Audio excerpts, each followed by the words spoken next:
Hi everyone, welcome to Beyond the Evidence. This is the channel where justice matters.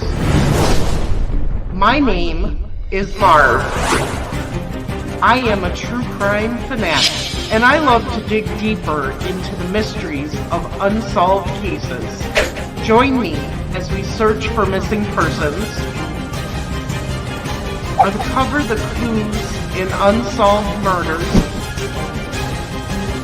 follow along with jury trials, and we'll be a voice for the voiceless.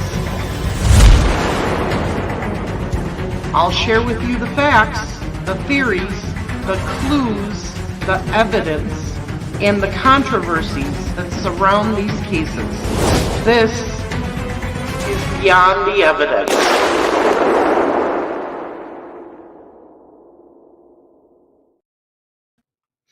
Hello, hello. How is everyone tonight? Let's bring on Andrea. Hello, Andrea. Hello. I actually made it on time. Yeah. I just didn't have everything pulled up on time. I was just sitting here talking away to Brooklyn. I just happened to look down and I saw that you'd sent the message for StreamYard, and I was like, oh, gotta go. Well, I left plenty of time to have a fish fry, but they were extremely busy. Most fish fries are. We even got there early. Oh, wow. Oh, my goodness.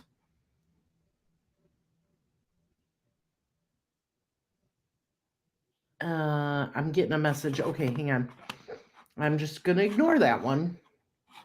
Okay.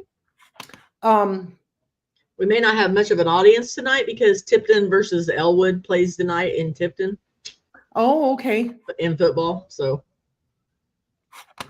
And that's the rivalry. That's the big rivalry.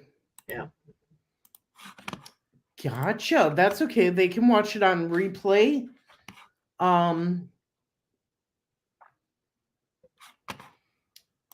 But yeah, I went and had a fish fry. I got there early before we were there a little after 4:30.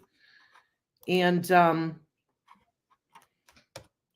there was like 2 or 3 big tables. And it just took forever to get our food, and I finally got it at about 5:30, scarfed it down, and then drove. Thank goodness we were close to home. Right. So I'm like, I gotta hurry up and get home. You might hear some chaos here in my house in just a few when Brooke and Tim leave. Oh, that's fine. All right. Tonight we are doing is it the last deposition? Yes. Okay. Well, unless we find more hidden. Goodness gracious. And the last deposition is Jarrod Hearn.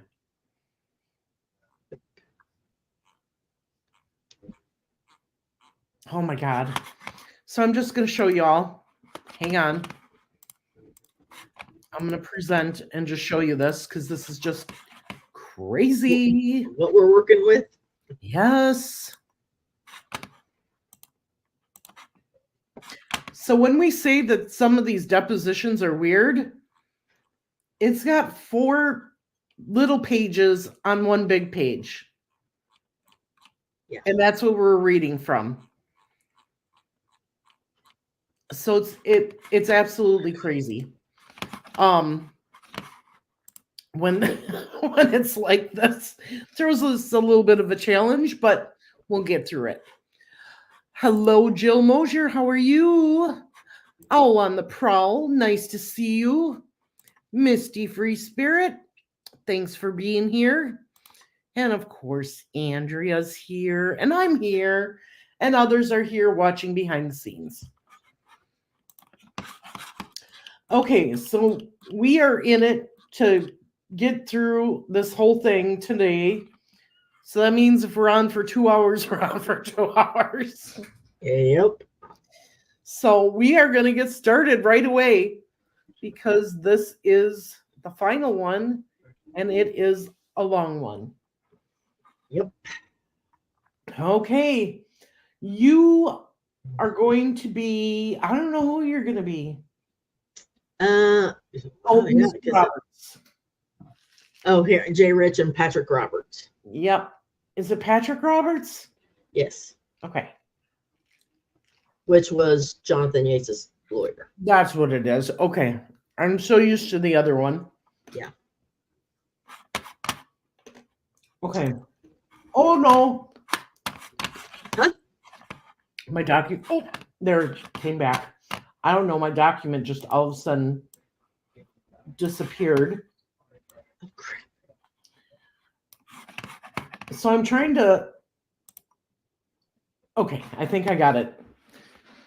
That writing is so small, I keep having to blow it up. Yeah, and then when you blow it up, it goes back to the beginning. Right.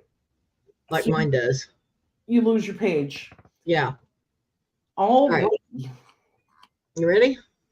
I am ready. Jarrod Hearn, having been first duly sworn to tell the truth, the whole truth, nothing but the truth, was examined and testified as follows. Direct examination. Questions by Mr. Roberts. Jarrod, you're here by a subpoena that I sent to you to show up for a deposition, right? Yes. It's my understanding that for a period of time, particularly in the year 2002, that you were a subcontractor of your father's. Is that right? Yes. So for purposes of the record, his name is Mark, right? Right. Clouser? Yep. And he's really what? Your stepfather? Yes. And he has a business, and basically he then has his own employees. And then he has what I guess I would call subcontractors and... Yes. And then they have their own crews. Right. Is that right? Yes. Okay. He kind of generally supervises or gets around and looks at them. Right. I was the boss of a company for probably 6, 7, 8 years. What do you do as the boss? Pretty much make sure all the employees get their job done. Okay, you've got a job to do, and I understand that's basically exterior trim. Right. Windows, doors, wood trim. Windows, doors, that sort of a thing. Generally carpentry, right? Right.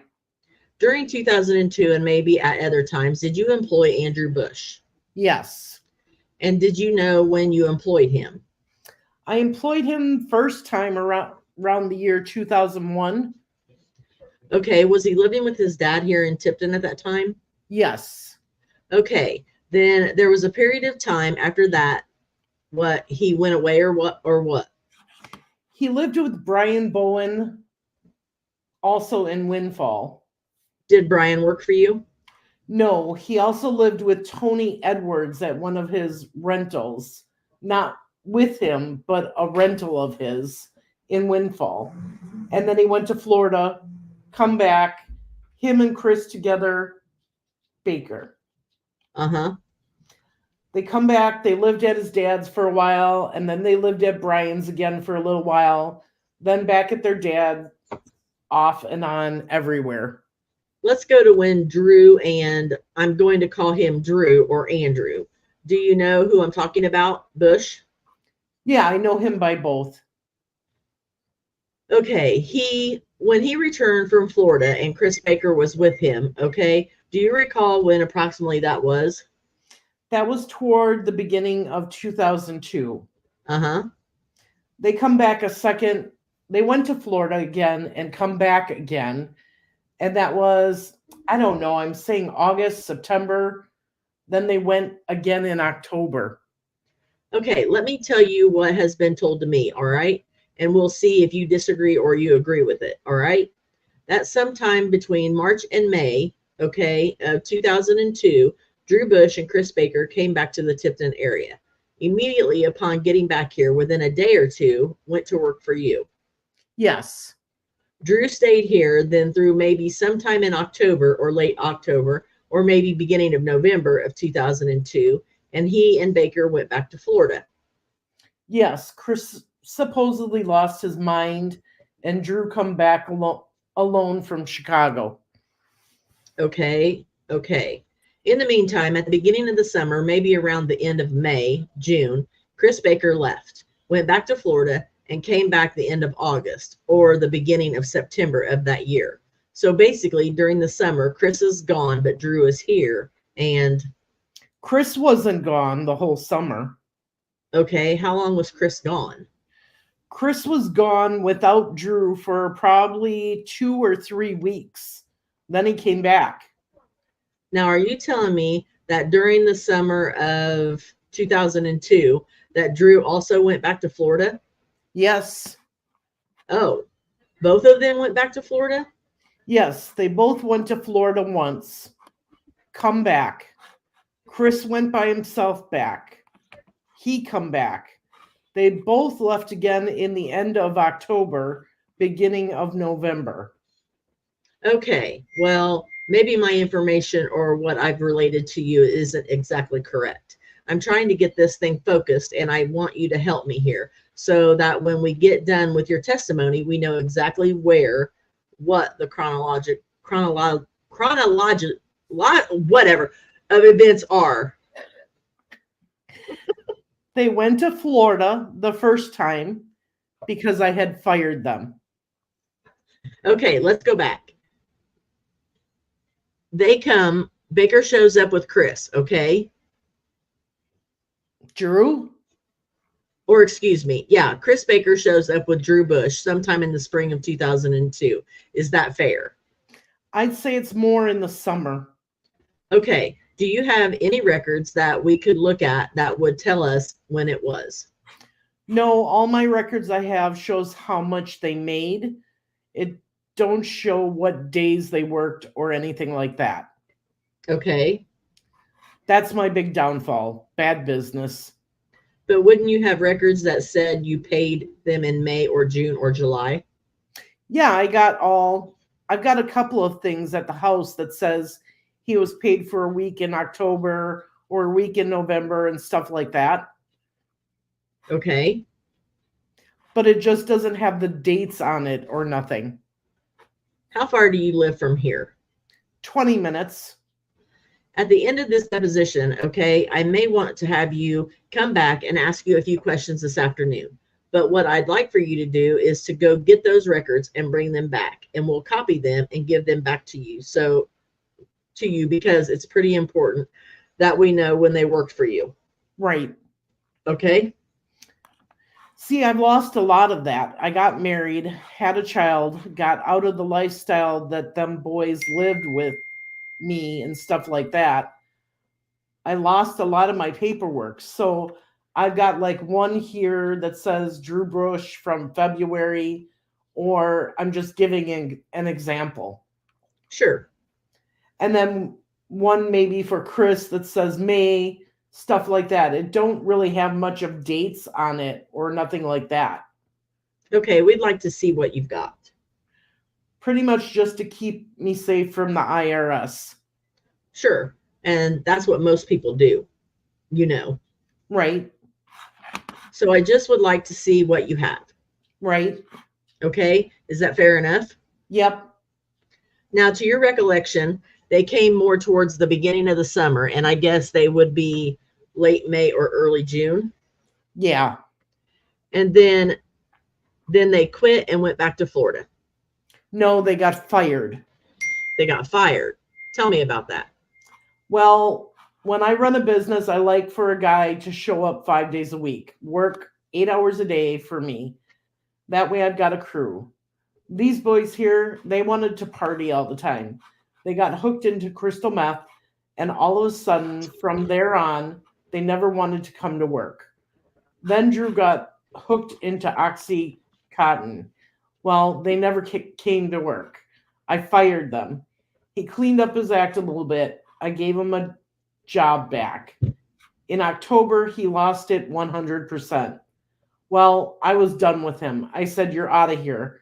That's when he slashed another employee of mine's tires, and him and Chris booked and I ain't seen him since. Okay, tell me about slashing the tires. He just got mad at another employee and decided to slash his tires on his car.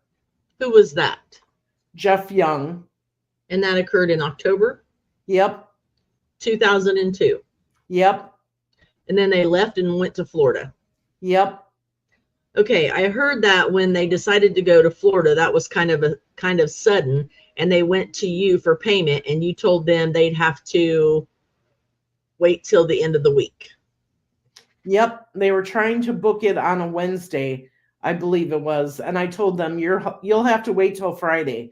I think it was a Wednesday. What did they say to you, and what did you say to them? They told me they needed to get out of town. They needed their money. Is that their words? We need to get out of town? Yeah, they said they needed to leave. Nothing here for them. Somebody thinks did this and did that. They're bad people. Well, like I told them, you've got to wait like everybody else does for your paycheck. I don't show favoritism. I get paid on certain date, or I get paid on a certain date. You get paid on a certain date. I can get thrown in jail on Monday. Doesn't mean I've got the money. I've got to wait till payday to get my check. Did you know that they then tried to go over your head and go to your dad? Yes, I did. And get money from him? Because I called my dad and said, don't you dare do it. That's stepping your toes in on my business. Uh-huh. And he didn't do it.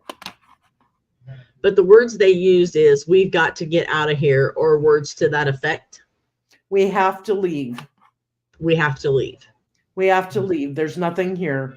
Nobody wants us here. The law's on us. All that stuff. Do you know something about a note being left in a mailbox accusing them of being Tabitha's murderers? Yes, I do.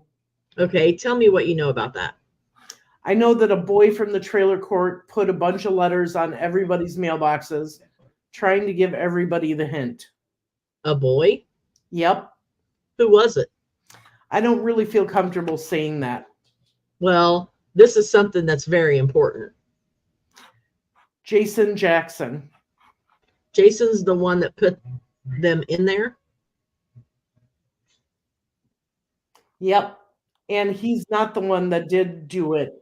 He knows who did it because it was him or his brother. Okay. His brother, Danny. How do you know that? They told me. Jason and Danny told you? Yeah. That they're the ones that put the message in the mailboxes out there. Yeah. It certainly had an effect on Drew Bush and his buddy, Mr. Baker, didn't it? Yes, it did. They panicked, didn't they? Uh-huh. Do you know what they did? I don't know for a fact what they did. I've got an idea what they did. Tell me. I've gotten an idea that they wanted a little something from Miss Tabi Raines and decided to go a little bit far with it. You think that they were out with her? Yeah. Both of them? Well, I know on his paperwork, Drew talked to me after he's been arrested for this stuff and questioned. He says he gave a deposition where he was on Oxycontin. I know for a fact he was lying. I know for a fact on October 2nd, he got a prescription of 90 Xanax from a woman in Emberton, trailer court. He wasn't on Oxys. He was on Xanax. I was addicted to Xanax years ago. Xanax will make you forget everything you've done. You will have no recollection of the night before, let alone a couple days before. You can do anything you want on it. You'll never remember it.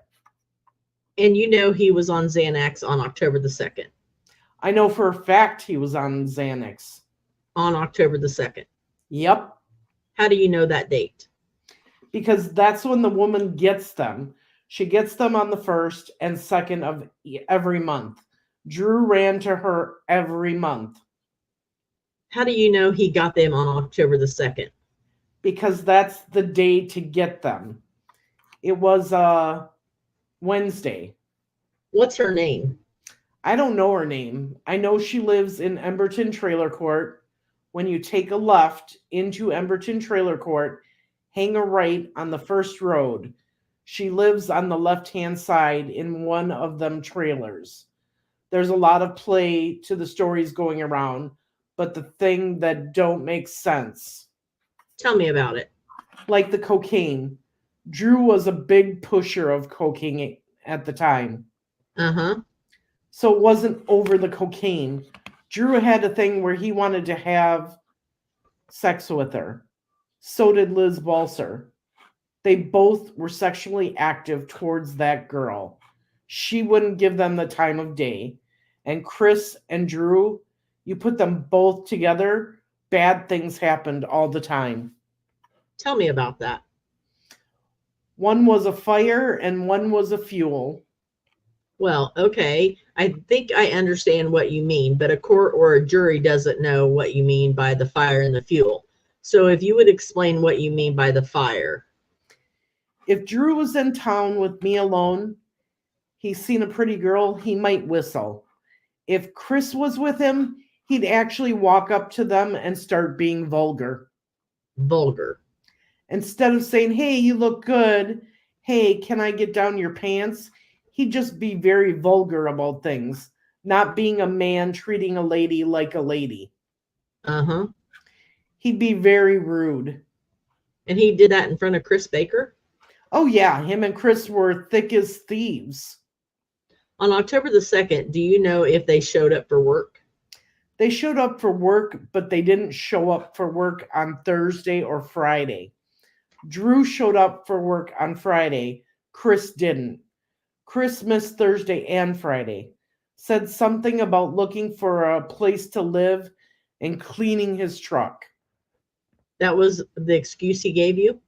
Yep, I remember it clearly because I called on Monday, called the police department, wanted to tell Gary Stout something's not right. I didn't know nothing for a fact. I just knew something wasn't right. You told us when you came in this room earlier that we were too late. Okay, what did you mean by that? I believe that a guy got immunity that really is one of your biggest ducks in the puddle. I don't know for a fact. I've just got to say that. If I understand you right, you're saying that Drew is a killer? Drew has got the capability of doing it. But when we talk about immunity here, we're talking about Drew, aren't we? Yes. And you think he's responsible or one of the people responsible for Tabitha Raines' death? Yes, I do. The only reason Did you try to tell that to anybody other than me today? No. Besides Gary Stout and Gordon Taco, and they didn't have the time of day for me. When did you contact Gary Stout? I tried to contact him on Monday, right after the weekend of finding Tabi. Once they found Tabi, I knew. I couldn't prove it, but it's just something inside me I know. The boys ain't right. They lost it at work. They used to be good workers. After they found Tabi, they no longer could work. Chris was off in his own little world.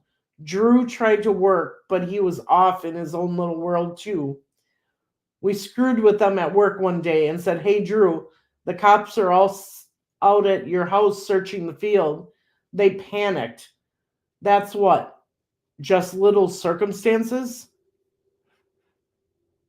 Hold on, my freaking thing jumped. What page are we on? 18. 18? Okay, that's what I thought. Okay, I got it. Okay, let's stop and back up now. All right, let's go to what you just said. You said we did something at work. I would call it a test or something, you know? Right. And you said we. Okay, that means somebody besides you? There's a couple other people around the crew that believe that too. Okay. That they're involved. Well, your dad told us of an experience that he had. Is this different than that? Or do you know anything about what your dad did?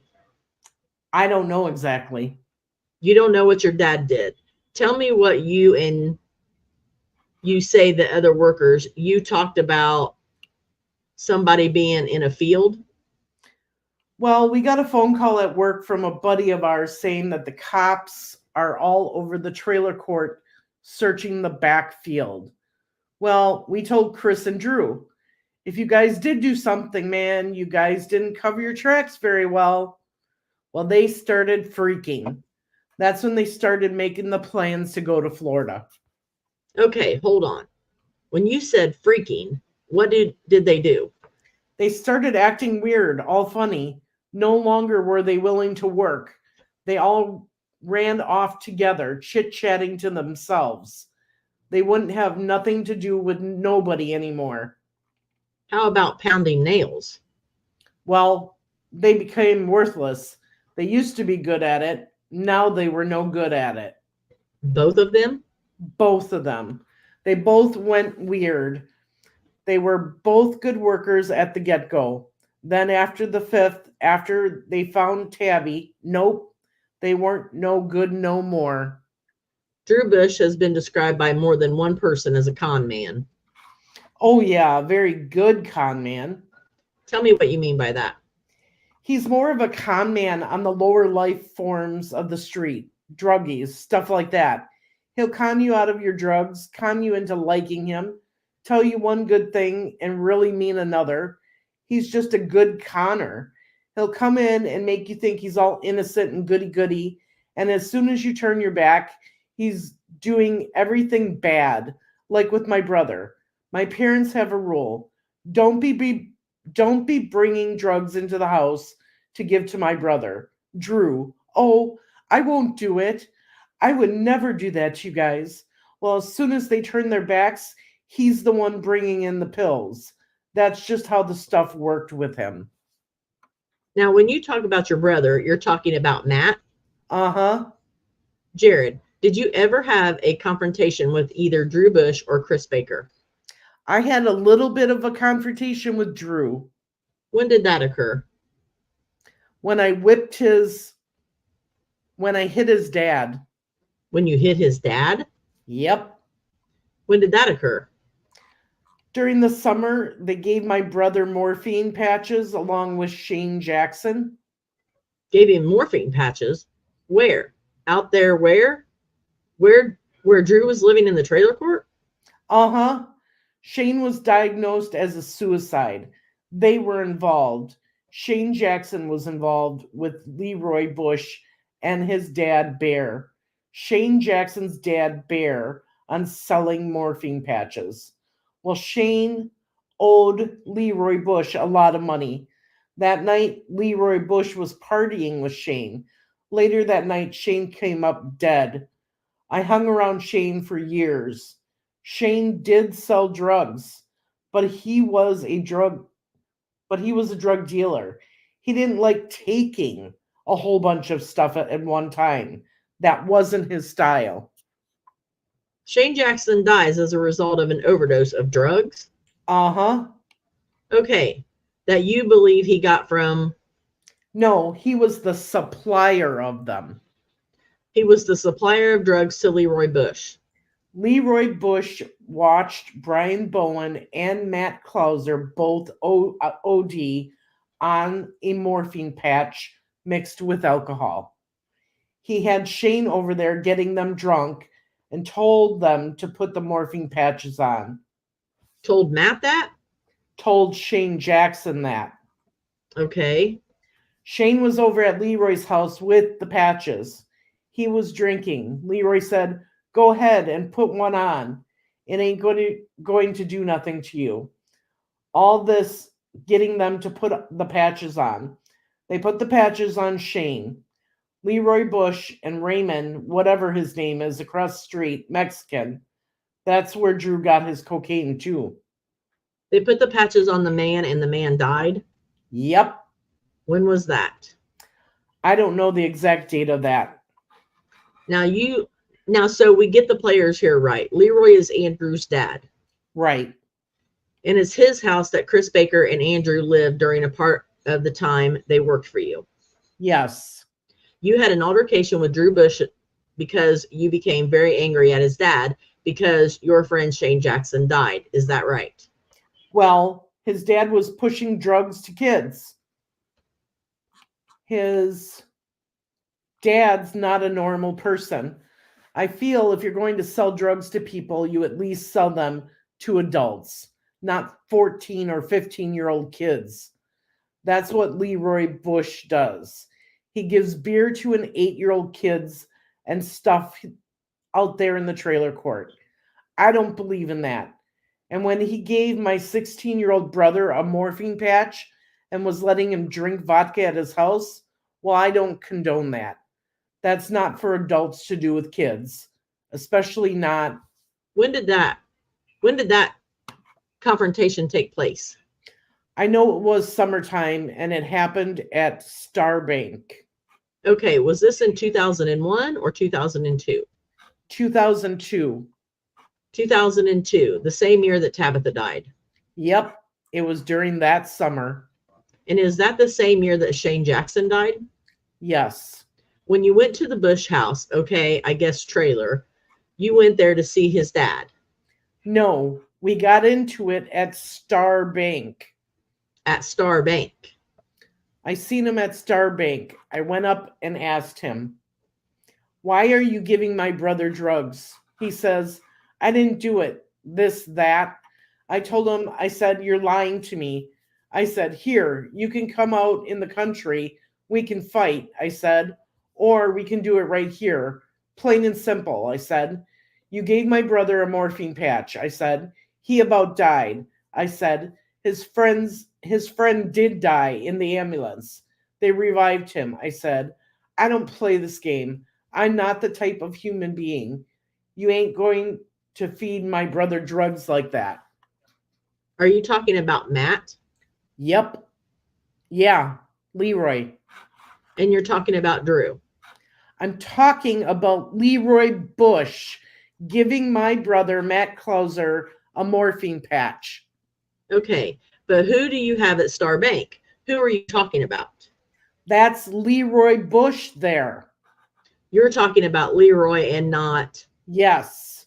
Drew. No, I've never fought Drew. Okay. And Drew did not give the patch to your brother. No, Drew was not affiliated with them patches whatsoever. Drew knew what they were. Drew knew they would kill you. Anybody that knows anything about morphine patches knows them are for serious cancer patients. Them are made for you to die in your sleep. When you are terminally ill and you're going to die anyways.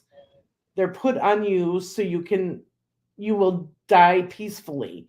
You can put one of them on a Friday and you'll still be messed up next Friday. And if you forget it's on there, there's a chance you're going to die.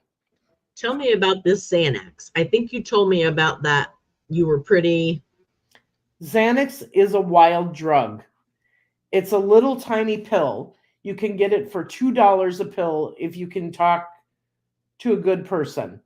Other than that, it's 2 for $5. You can get it about anywhere you want. Just about everybody has them. They block your memory? They black you out. If you're one of the lucky people, you'll fall asleep. If you're not a lucky person, you're going to be awake and you're going to walk around town blackened out. And that's when everything comes out.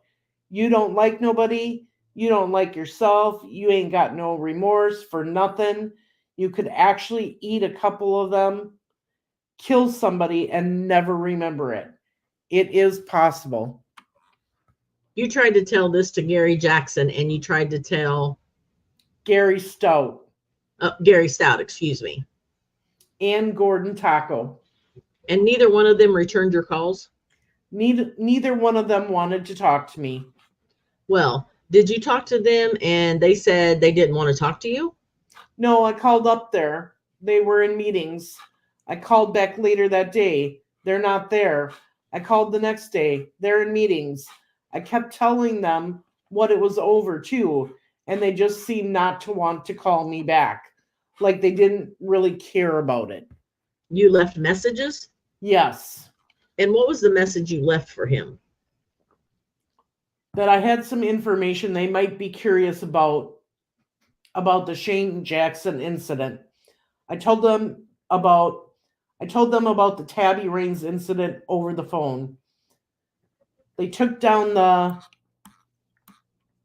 information, but they never called me back. Now, when you gave that information, you gave that to whoever answered the phone at Right. the jail? At the sheriff's department. Sheriff's department? Okay. Well, city police, I think is what I called. The one by Village Pantry. Okay. Do you know who answered the phone? No, I don't. But that would have been around the 5th, 6th, 7th, or 8th of October? It was at least the 7th. So if they had any records of your calls, it would be between the 7th and the 10th. Yeah. And nobody called you back. Nobody called me back. And it was your intent to tell them to be looking at Drew Bush and Chris Baker. To be looking at Chris Baker. Uh-huh. I don't know what she was shot with. I've never heard that. But I know for a fact that Leroy Bush had a 38. And I know the 38's missing. But I also know you'll never find out who owned it. It's called a throwaway. You say Drew Bush had a 38? Leroy Bush had a 38. Leroy had a 38. Uh-huh. And the 38's not around no more. How do you know that? Because Leroy told us that. He said, I got rid of that 38. When did he tell you that? Well, he didn't get rid of the 38. Drew stole that 38 from him. Drew carried it around in the truck all the time. You saw a 38 in the truck? Well, it was a little bit bigger than a 25 and smaller than a 45. Didn't look like a 9mm, so I guess it had to be a 38. Revolver? Yeah, handgun. Jason Jackson's another one for you to question too, because he can tell you something else. What can he tell me? He can tell you about seeing the same cigarette pack I seen on the job site. He had a cigarette pack before Tabi was ever even found. He had it on like Thursday. Drew had it, but it was Chris's cigarettes. It wasn't Drew's type of cigarettes. A Marlboro Light pack with blonde hair in it. A Marlboro? Light. Cigarette pack. Cigarette pack.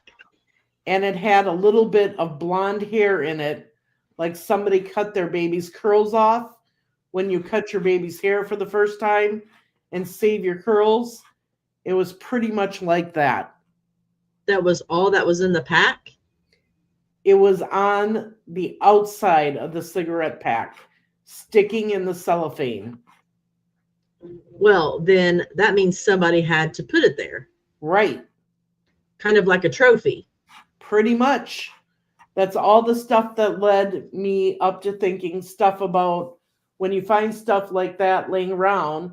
I mean, I'm not going to sit here and lie to you. Me and Tabi didn't get along the greatest. I only knew her. I knew who she was when I passed her in the street, stuff like that.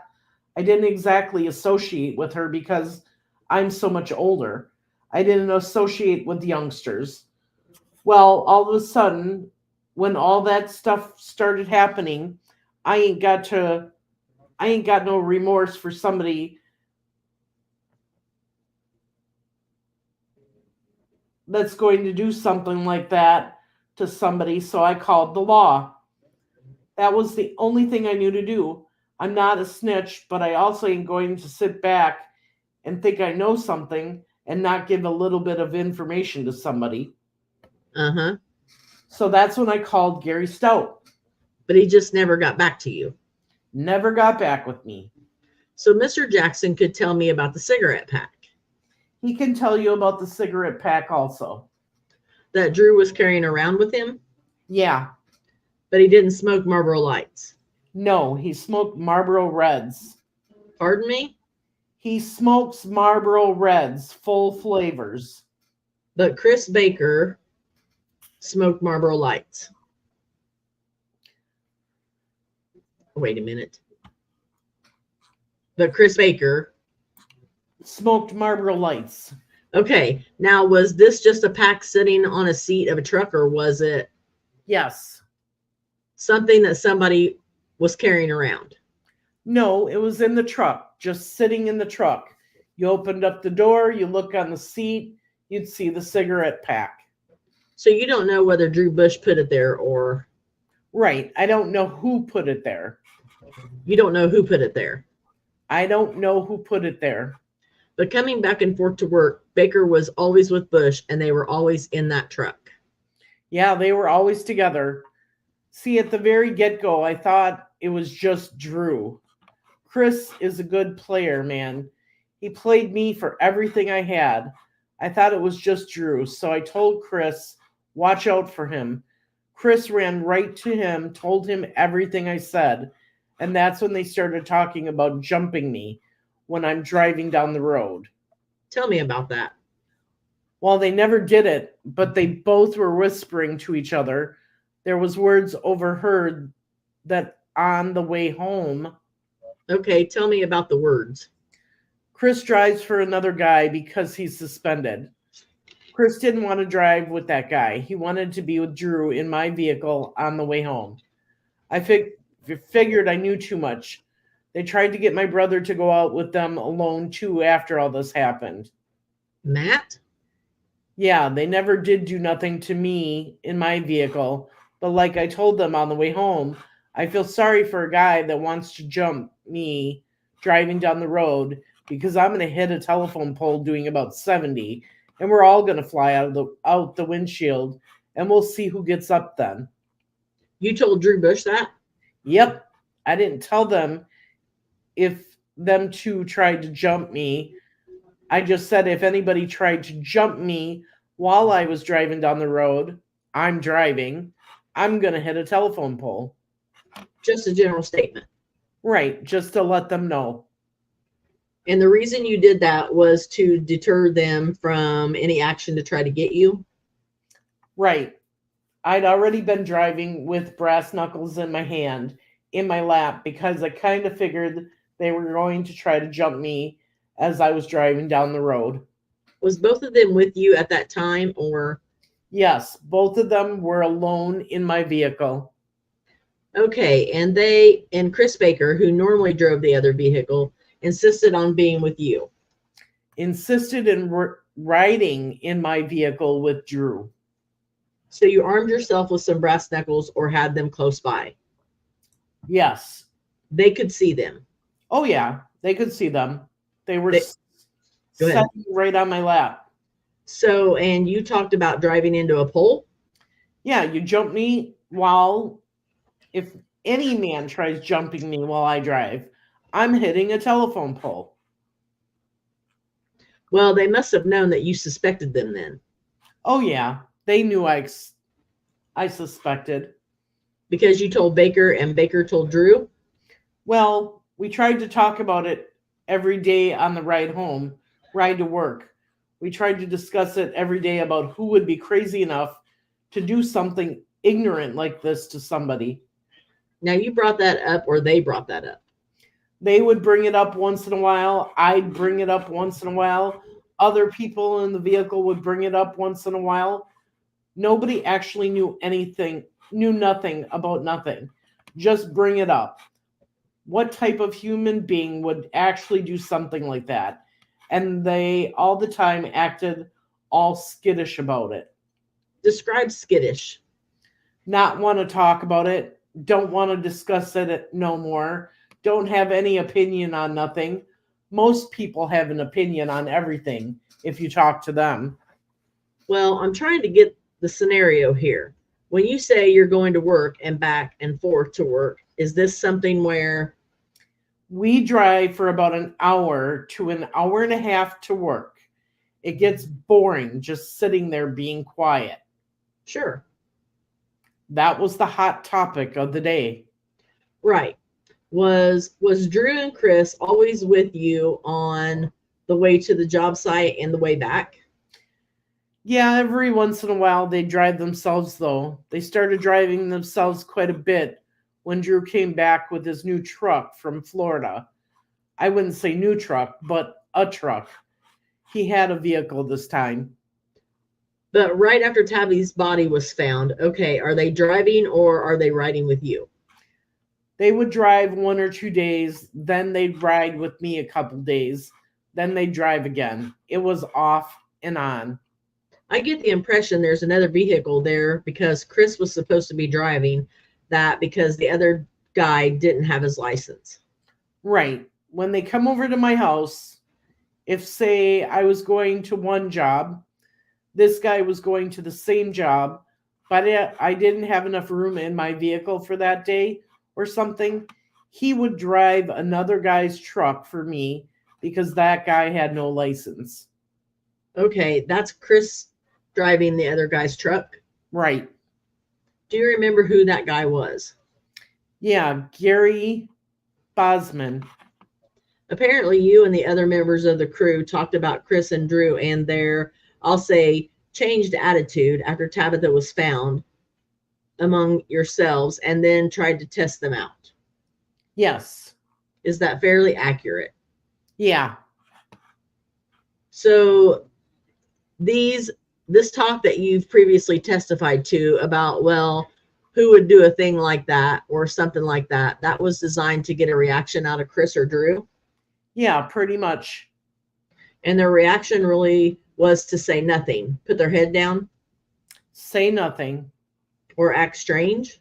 Right. Act weird. Don't say a word at all. Most people have an opinion about things. They didn't join in the conversations with the rest of you? No, not really. They stuck to themselves after that. Then they suddenly decided that they needed to leave and go to Florida. Right. In the middle of the week. Well, they didn't decide to go to Florida instantly like that. It's kind of turned out that everybody around the trailer court put letters on their mailboxes. The police looking through their cornfields. Nobody wanted them around no more because everybody in town knew. You two are involved, plain and simple. They knew everybody you'll talk to knew Drew Bush is involved. Nobody wanted him around. And if you know how them two act together, Drew's the mouth, Chris is the balls. Sorry, that's just my expression. That's pretty much how it went. Drew's the mouth, Chris is the balls? Yeah, say I get out there and get into it with them. Drew will run his mouth to me. Chris will be the one that jumps out ready to fight. We've heard testimony that Drew would try to intimidate people who maybe would be younger or lesser than that. Younger kids. Do you know anything about that? No, because I stick up for them. No, I mean, do you know anything about Drew acting that way? No, I ain't ever really seen him bully nobody around too much. Nothing like that. Drew's too busy trying to find where he's going to get his next high at. He worked for you? Right? How much money did you pay him a week? If he worked a 40-hour week, I believe he made around $400. Okay, there's been talk about 270, 280. Is that net? That's because he don't come to work all the time. Okay. And his second time coming in, I dropped his price. I told him straight up, I don't need no drug addict working for me, making high dollar. You're going to earn your high dollar again. Okay, what did you pay him the first time when, let's say, the high dollar? I believe I started Drew out the first time around $8, $9 an hour. Got him up around $10 an hour when he finally quit. He come back, I gave him 10. Chris Baker, I gave him 10 again too because he was a good worker. his first time working for me. He come back, made his 10. Couple weeks later, he slipped up, quit working. Good. He actually was one of my worst guys on the crew there at the end. It's just hard for me to understand how a guy that knows something, like reading the alphabet, you say the alphabet Monday through Friday, and then come Saturday, you don't know the alphabet no more. Kind of like riding a bike. Right. You know how to ride a bike for 10 years, and all of a sudden, you don't know how to ride it no more? And that's the way they appeared on the job? Yeah. One day I could send them two off to trim a whole building. They would do it. The next day, they wouldn't do it no more. They were done. They were too worried about stuff. What stuff? I don't know. Nothing I know is 100% proof positive. It's just an idea, speculations that I think.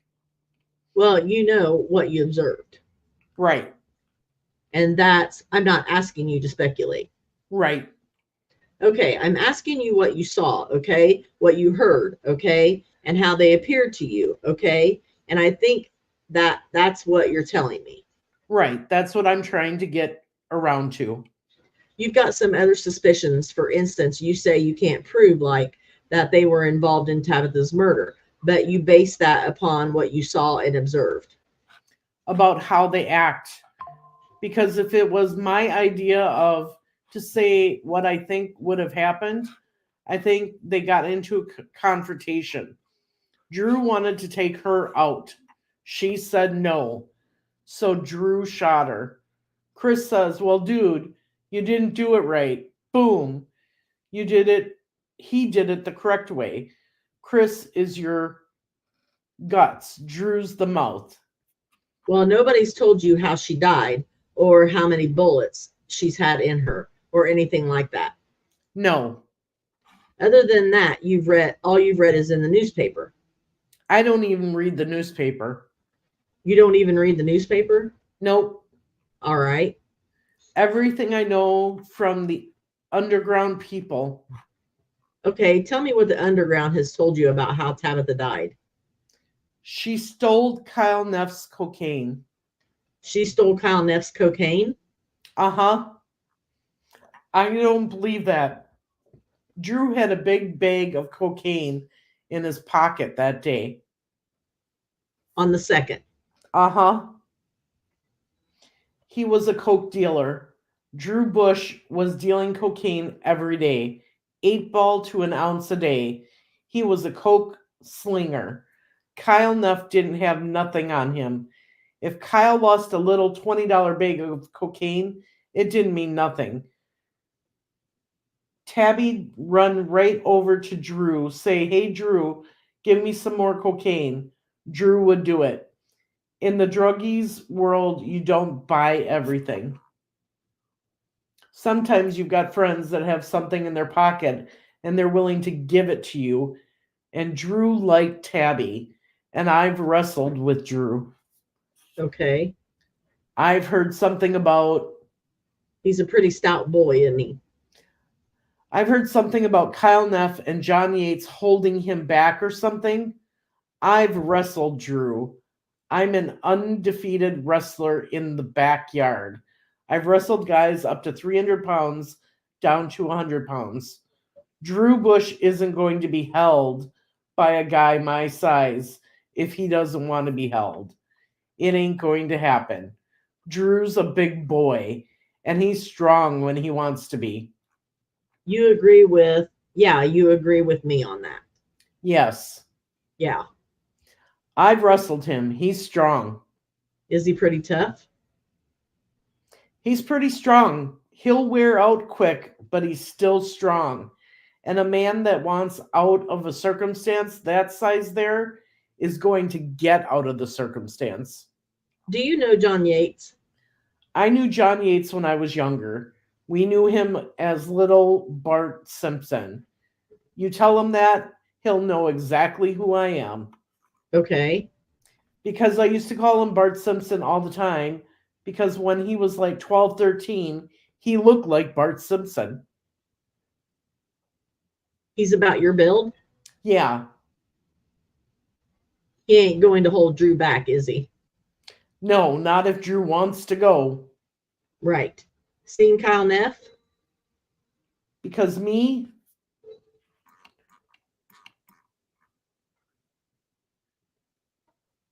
You know who Kyle Neff is. I've seen Kyle Neff. I don't know who he is, but I've seen him. I've heard a lot of word about him. He's not a big guy either. No, he's about my size too. Yeah, he isn't going to be held back by Drew. No, I've got a 200-pound buddy of mine. When I get pissed, he's grabbed me before in a full Nelson. I shook him like a rag doll. It's easy to do. When you've got the adrenaline pumping, you don't want in a circumstance, you're going to get out of the circumstance. What else you heard about this murder? I did hear she was shot twice. That what makes me lead to think that about the way it was done. Drew shot her, didn't shoot her to kill. Chris did. That's just because I hung out with them. I knew how they acted. One, Drew. So if two bullets were shot, okay? And somebody heard two bullets being shot, okay? One we can't account for, and the second one enters the body. You think that just is your speculation? No, I think they both hit. It's your speculation? I think they both hit. Do they have two guns or one gun? One. I think Drew shot, maybe hit the shoulder, leg, something stupid like that. Just saying, I've got balls to do it, Chris. To do it. Chris said, hey, this ain't how you do it. Boom. Took the gun from Drew and did it himself. Because Chris is the one that's higher up on the pedestal. He had something to prove to everybody. He was the outsider here. Everybody likes to try to take something away from somebody when you deal with the druggies out there and stuff like that. That's why I got out of the game. I about died too. Well, when you're in the game, if you're kind of slipping, it's going to be taken from you, whether it's your buddy or an enemy. Somebody's going to do it. They thought they could get away with something that really they ain't going to get away with. Whether or not it's the law that does it or God, somebody's going to take care of it. It's kind of like what goes around comes around, huh? Exactly. Let's get back here to what happens employment-wise, okay? If I understand the scenario, everybody's kind of satisfied with their work except for their, let's say, absenteeism. And then after Tabitha dies, then they get paranoid and they actually can't function on the job. Right. And so when they quit functioning on the job, and then they decide to leave and go to Florida. Well, not that quick. After they quit functioning on the job, we still kept them a job. Okay. I can't just fire a guy because I think he's done something wrong in his life. That there's not right. So I kept giving him the benefit of the doubt. Maybe Drew didn't do this. Maybe Chris didn't do this. Maybe. I gave him the benefit of the doubt. At the very end, when they left, I was the only friend they had left. Nobody wanted them around. You take Drew anywhere with you, you weren't allowed around no more. Why was that? Because everyone knew if anybody had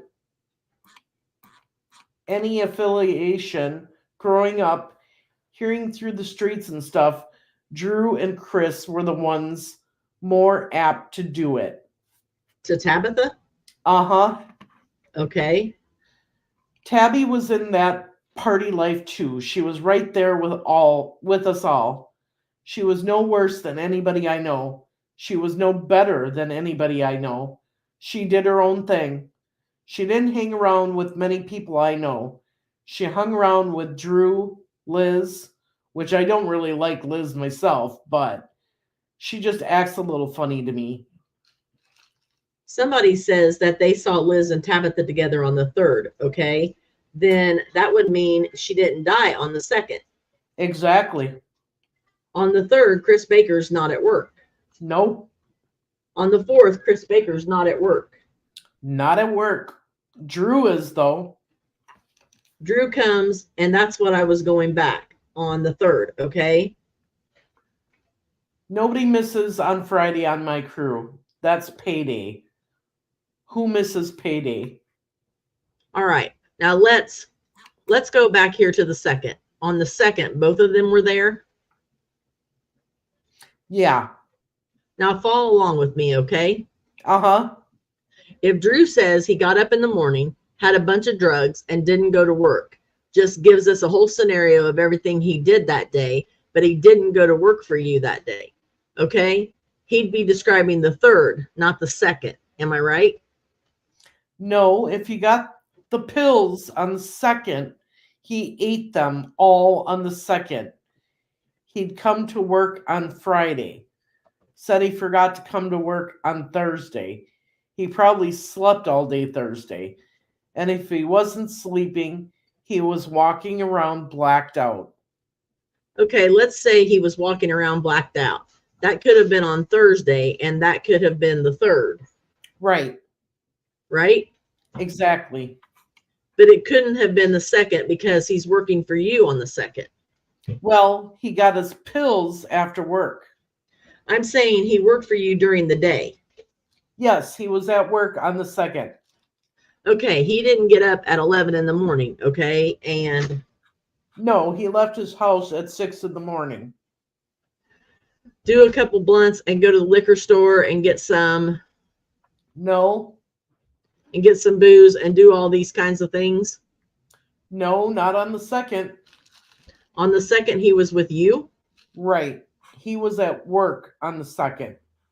Right. And he was with you until what time of day? Probably 6 o'clock, 7 o'clock. Okay. And then whatever he did after that, you didn't see. Right. I dropped him off at Emerton Trailer Court so he could pick up his pills. Right. But you know, after that, he wasn't at work the next day on the 3rd. Right. And he came back on the 4th. Right. Okay. Baker was working. He was gone till Monday. Baker was working for you on the 2nd? He was there Wednesday too. Okay, but he wasn't working for you on the 3rd or the rest of the week. Nope, because I don't mind. If you're homeless, you ain't got a home. Yeah, I'll let you take a day off to go look for a house. But by God, if you don't go out looking for a house, why would I let you have a second day?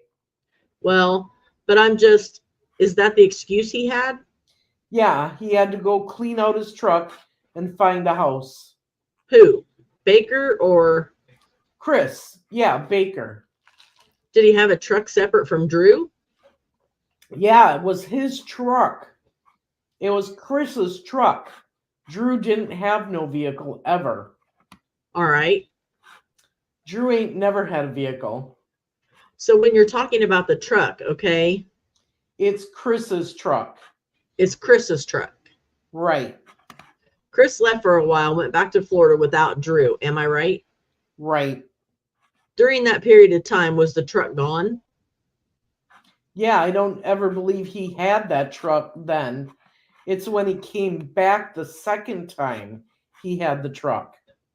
How'd they get back and forth to work the first time if they didn't have a truck? They lived in Tipton. I work in Indy. I live a little bit north of Tipton, out there by Division, a little bit north of Division. I just come through Tipton, pick them up. They pay me a couple of bucks a day to come through. Okay, you'd pick them up down here at the Trailer Court, Country Living. Trailer Court, and then I guess they lived with somebody else. Was that in Tipton too? That was Brian Bowen, and they would meet me at my house then. They'd have Brian's mom, Gloria, bring them over to my house. Where does Brian live from your house? At this time, I'd say 15 minutes. They live north side of Windfall, Uh-huh. out there by Country Line Road. Do you know anything about Drew and Brian having a falling out? Yeah, a little bit of one. What? It was over meth. Brian didn't want the shit in the house. Drew was pushing around weight, pretty much telling him he was going to do what he wants, taking advantage of Brian's house. So finally, Gloria stuck her foot down, said, I don't want the shit around my sons. I done lost one kid due to this stuff. I'm not losing another one. So at the point, Drew went back to his dad's house. Well, Drew wasn't welcome there anymore. Right. No, I believe after he left Brian's house, that's when he got the trailer in Windfall, renting off Tony Edwards, because that's when he become an Oxycontin freak. He started shooting up Oxycontin. Okay, we've heard about that before. What do you know about it? Well, he had a bad addiction to Oxycontin. Tony Edwards hooked him up to Oxycontins. He started melting them down, shooting them up. How do you know that? I know Tony Edwards. And Tony told you that? I've watched them do it. Okay, tell me about that. They take a pill, they take a spoon, they add a little water, they mash it down, they take cotton balls and a syringe, and they shoot it up. Injected into their veins? Yeah, it's faster that way. You've seen Drew do that?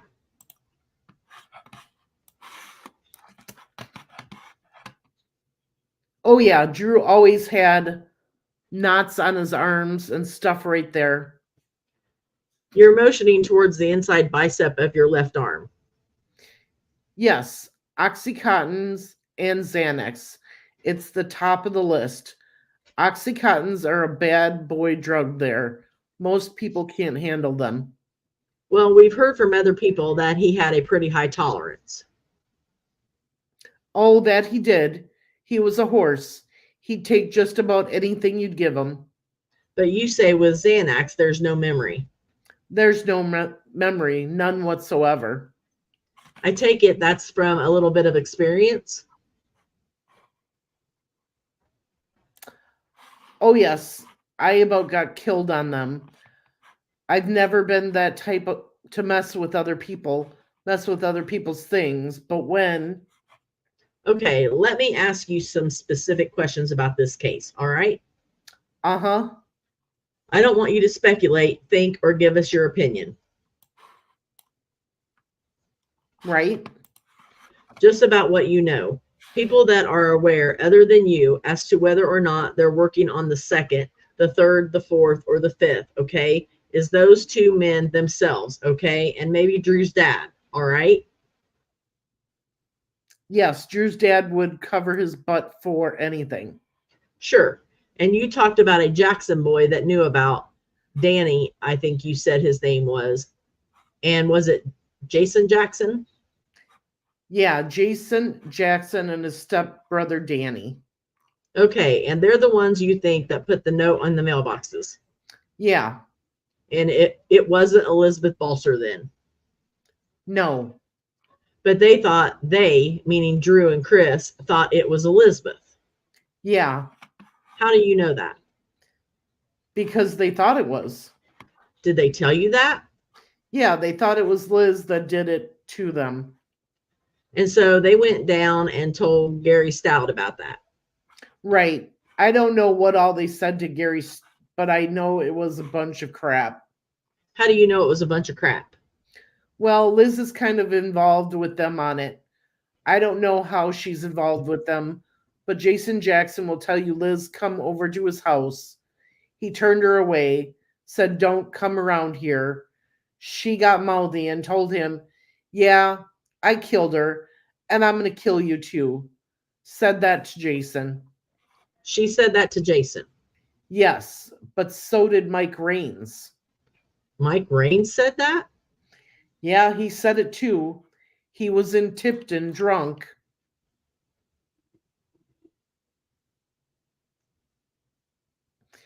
Jason told him, he says, I know what you did. He says, yeah, and I'm going to do it to you too. So somehow Mike and Liz are kind of affiliated too. I don't know. I just know that's what they were saying when they were drinking. And you know how it is when your temper's flaring. You might say something that ain't exactly true. Well, you've got Mike and Liz out here. Are they friends? I don't even know Mike Raines. Okay. I would never know his if I've seen him or nothing. But anyway, you've got Mike and Liz out on the one hand, and then you've got Drew and Chris on the other. Drew and Chris on the other hand, and then you don't know anything about Neff and Yates. Right. But it just seems to me that there's just a lot of people around the Tipton area that people are talking about having something to do with Tabitha's death, and some of this stuff, and the police don't even know. Oh yeah. There's tons of stuff the police don't know. The police are too busy worried about pulling you over and busting you for a joint. Well, I'm not asking you about your opinion here. I'm just trying. No, I'm just saying that's what they're all looking for. I'm trying. I'm just trying. I'm trying to find out information. They scare you into not talking more or less, is what I'm saying. Okay. Not that they're doing a wrong job, they just scare you. When they pull you over and bust you instantly, when you try to tell them something, they don't want to hear you. Okay. It scares you from doing it again. I'm interested, Jarrod, in I'm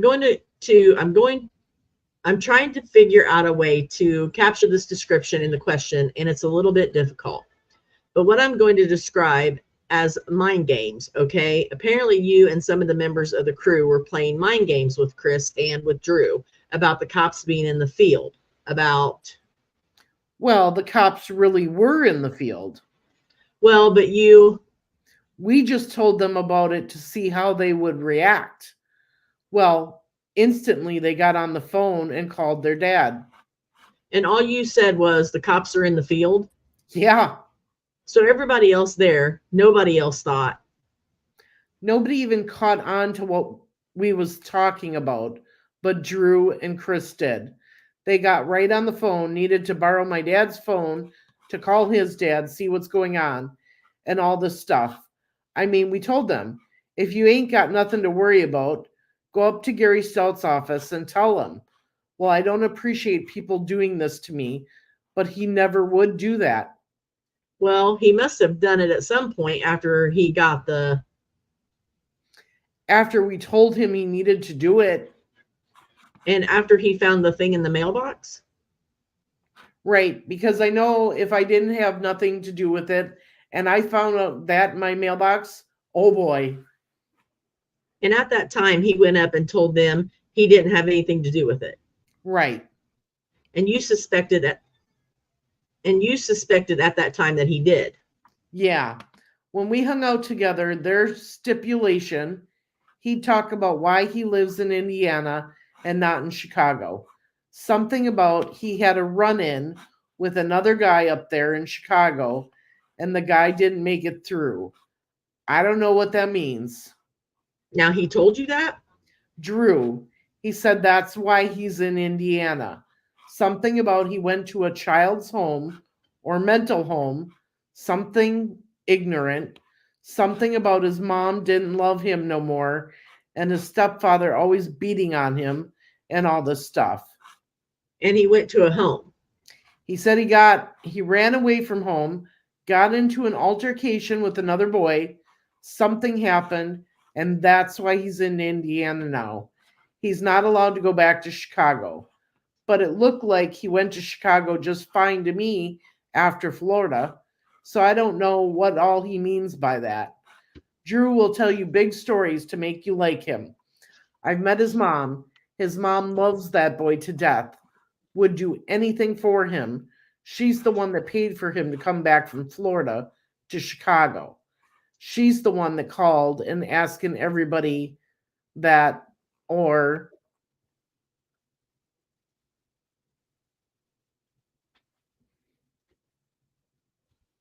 Yeah, he's always telling weird stories about his life.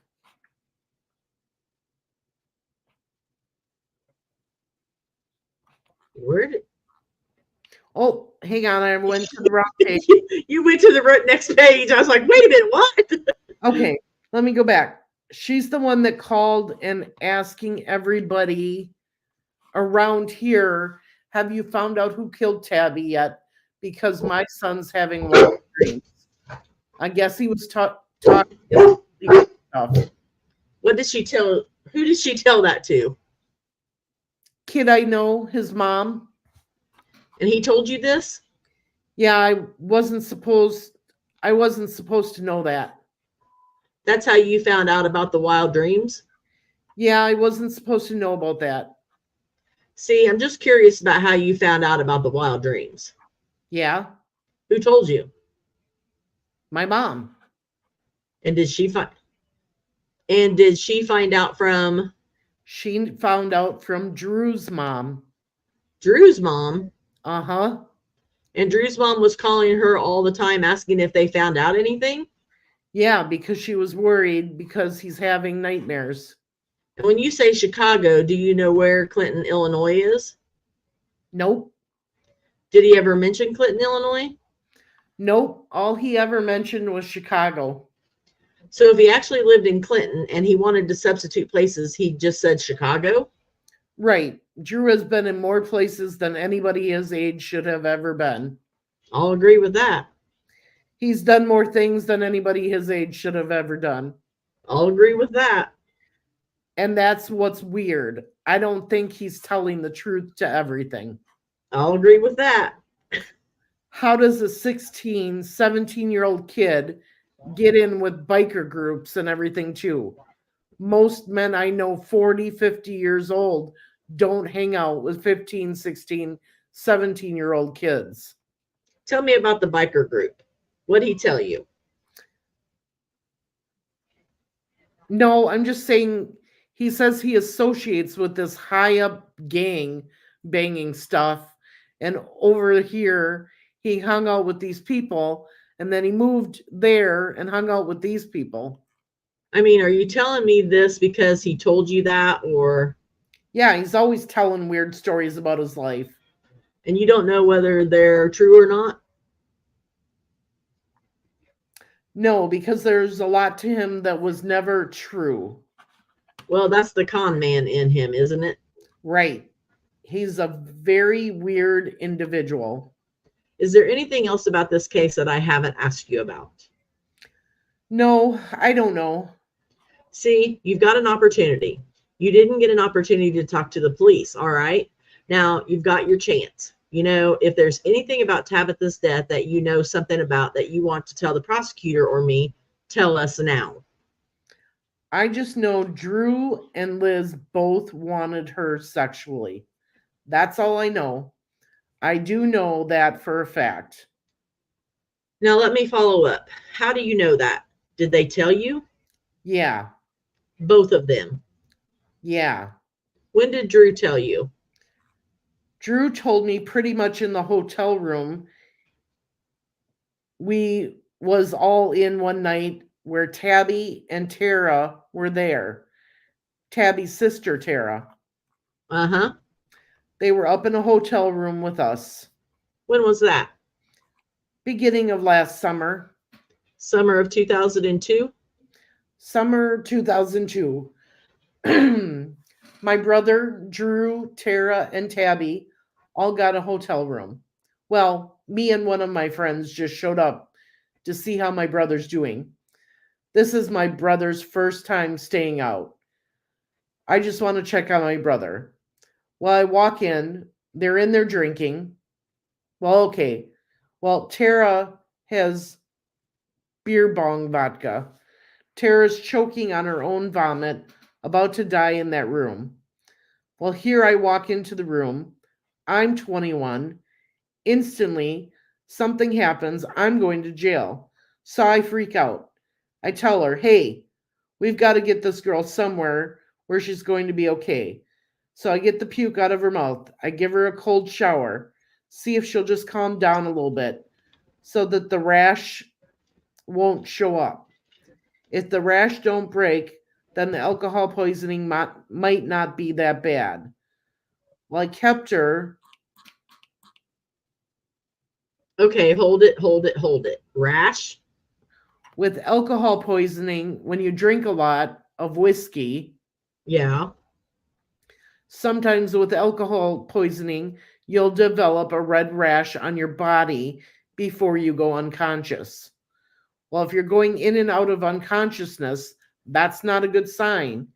You've got bad alcohol poisoning, especially when the rash breaks out. Well, it's time to get her to the hospital. Well, she never got none of that. After I got her in the cold shower, she started talking to us, started coming around a little bit better. So I was like, okay, you're just sitting here. You'll be fine. Cold shower. I made her sister stay in there with her because I have her in her bra and her underwear. It's not decent for men to be in there. Only her sister should be allowed in there. Drew couldn't stay out. Drew kept wanting to go in there. Drew kept wanting to mess with Tara. Well, that's when I found out he had the hots for Tara and Tabi. He wanted them both at the same time. Is this when Tabi had a fight with Drew over Tara? No, I never knew they had a fight over Tara.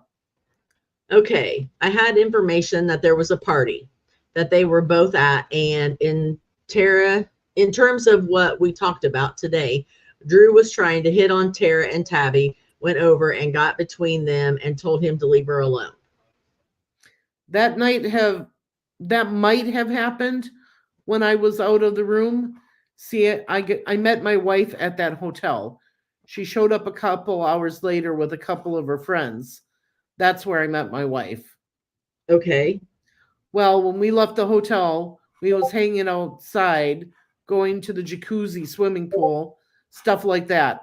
Not hanging around with none of the kids. Well, that might have happened while we were out of the room, but I do know they didn't get along very well. Now tell me do you remember what hotel it was? Motel 6 up at Kokomo. Motel 6? Yep. Leroy Bush got the room for Drew and Matt. So Matt, your brother, and Drew had the room, okay? And that was for Tabi and Tara. Tara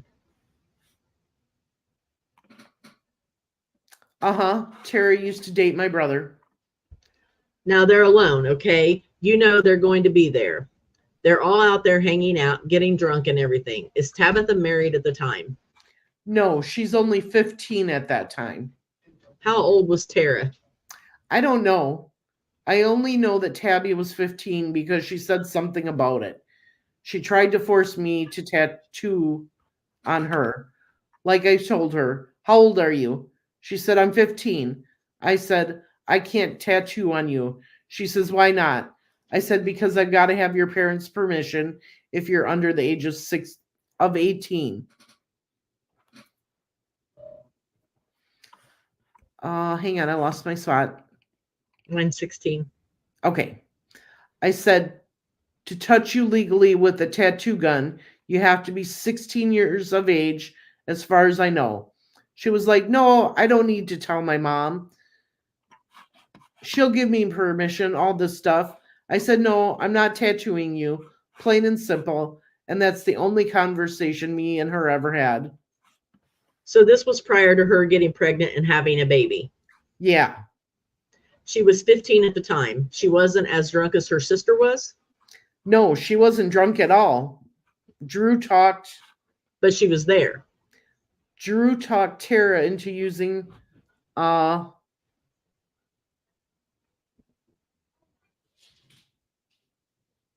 Rokon or something and bonging vodka. She was there with Drew? Yeah. Drew Bush and her were spending the night together. Yes. In a drunken and doped up condition, okay? Oh, yeah. Back in what, 2001? No, it'd been 2002, I would think. Yeah, it had to have been 2002. Well, that's the year she died, and she had a baby. So I was assuming that the baby took 9 months to get there. I would too, So she, but I'm not too sure. it would have had to have been 2001, wouldn't it? Yeah, it would be because that's when I got with my wife.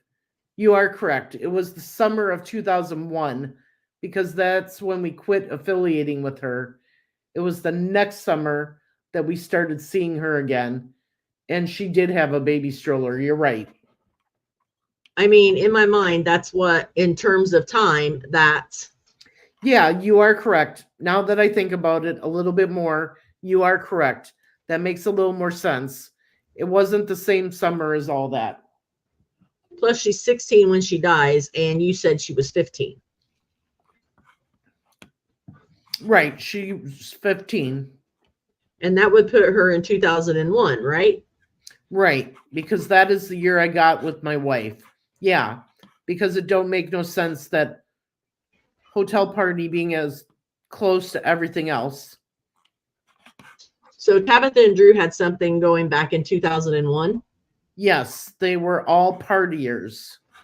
Well, but were they sexually active, or I mean, did they appear to be? I don't know whether Tabi and Drew were. Didn't appear to you to be? No, I didn't see none of that. But I had heard rumors. When I come in the room, Drew supposedly slept with this girl and that girl while he was all gone. And then he'd act like, no, I didn't. She'd act like, no, we didn't. The friends were sitting there. We watched you, okay? Well, I've heard that before too. But I've heard that Tabitha might have been in an upper bunk with somebody, maybe Drew, but they didn't do anything. Did you ever hear about that story? No, I ain't never heard of Drew being nice to no female he didn't do nothing with. At least as far as he says. As far as I've seen. Okay. Now, there was a couple of other people that was there in the room while me and my wife weren't. Emily Sprinkle.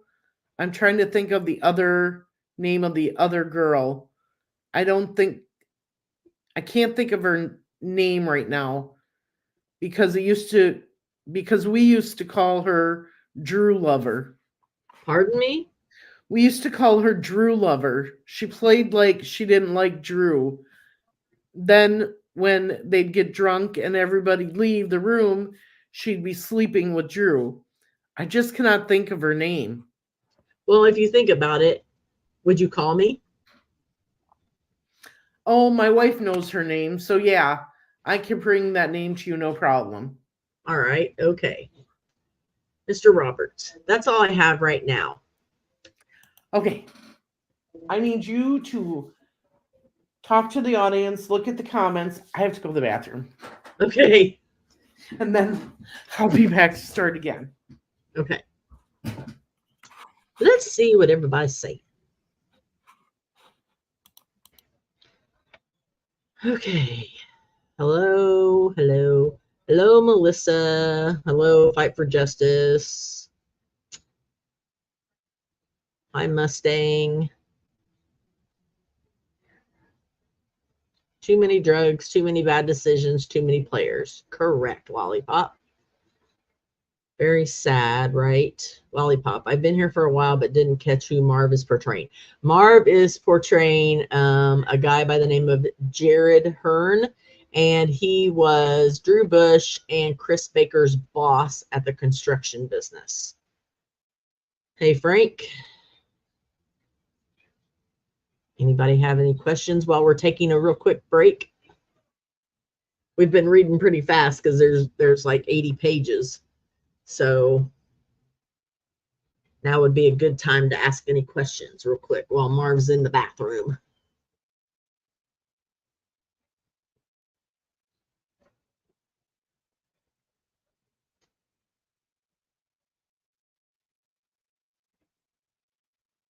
A lot of these a lot of the stuff that he is saying we've heard before in other depositions. So it's kind of verifying what some of them are saying is true.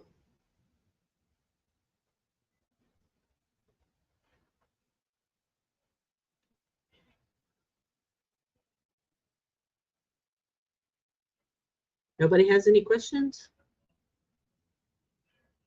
I might just go ahead and keep reading. That way we can get through it a little quicker. Okay, hang on a second. This guy is funny. Yeah, right.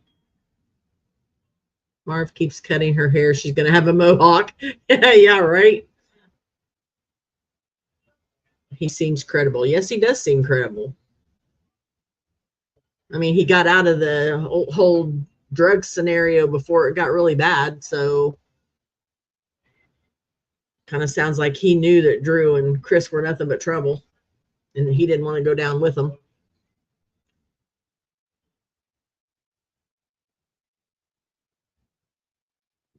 Okay. I'm going to go ahead and keep reading until she gets back. Okay, Mr. Roberts, that's all I have for right now. Is there anything about this murder, death of Tabitha Raines, that you may know something about or know of somebody else that may know something about it that you want to tell us about? Jarrod says, no, not right offhand. Mr. Roberts says, okay, thank you. And then we get into the cross-examination by Jay Rich.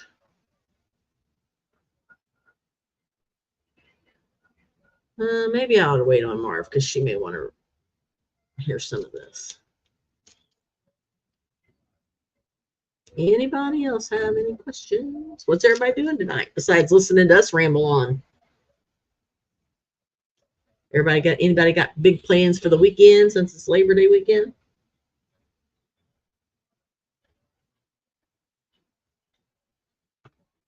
Sounds like we're getting ready to get a storm here.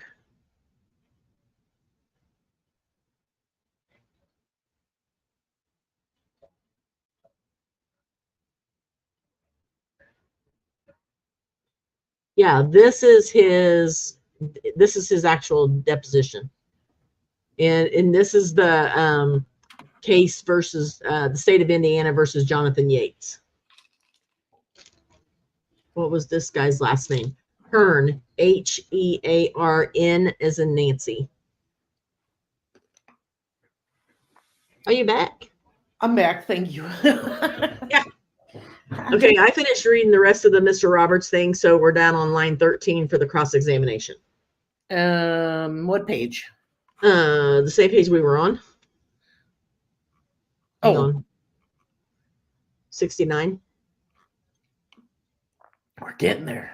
Yeah, we're getting there, and it's getting ready to storm. It's thunder and lightning here. Okay. Which that's no big deal because I don't ever lose internet with storms. Okay. So I'm just telling you that So I may have to drug my dog. It may be too late to drug my dog. Oh, no. Okay, anyways, cross-examination questions by Mr. Rich. Okay. Jarrod, did you and I talk on the phone about a month ago?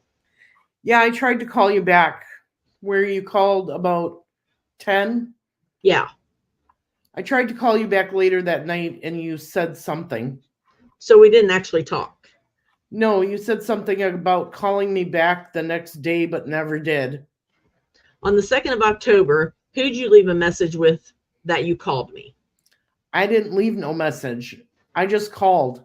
It was past 10 at night because you called me about 10 in the evening. Right. I just called back hoping maybe you was still in your office. You never answered, so I just didn't even leave a message. I just figured since you told my wife you'd call me back tomorrow night, that you'd just call me back. I wouldn't even need to bother with you. On the 2nd of October, you've said that Bush and Baker, both of them worked, correct? Yes. How early on in the deposition here would you say, here's what you said. This is right off of the bat. I don't know when they worked, what days they worked. All I know is how much I pay them a week. Is that a fair statement? Yeah, written proof wise, my paperwork, when I bring it to you, will not tell you what day they worked.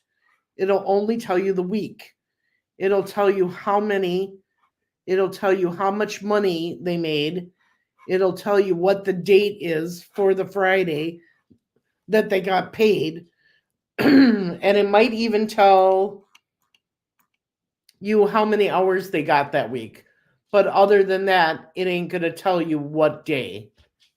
So these records that you indicated you have, not substantial records, but some, are not going to show The days.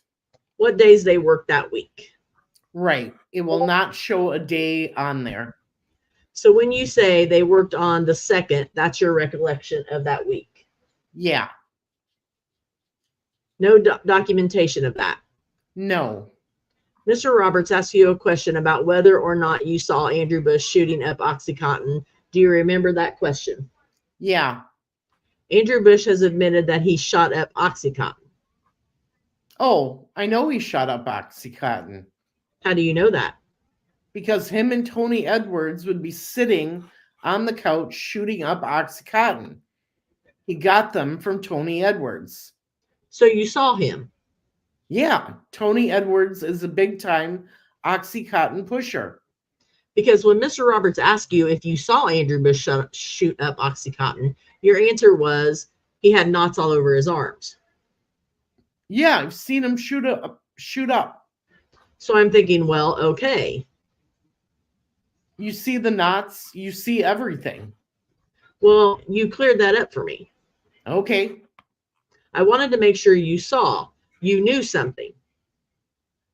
Yeah, 40cc syringe. Based on your own personal knowledge? A little syringe like that, you get it from the vet's office for dialysis diabetes. So that's based on your personal knowledge? Yes. And your own personal observations? Yes. And where was that at? That it was in his trailer that he rented off Tony Edwards in Windfall. You also said that you know that Elizabeth Balser said to Jason Jackson, I killed her, yeah, and I'm going to kill you too. Yeah, she was drunk. I mean, that's... People say stupid things when they're drinking and they're mad. Sure they do. They sure do. But when you say you know she said it, were you there when she said it? No, Jason's the one that told me that because Jason was kind of scared about it. So you didn't see it? No. You don't know that for a fact? No, not for a fact. But just what somebody's told you?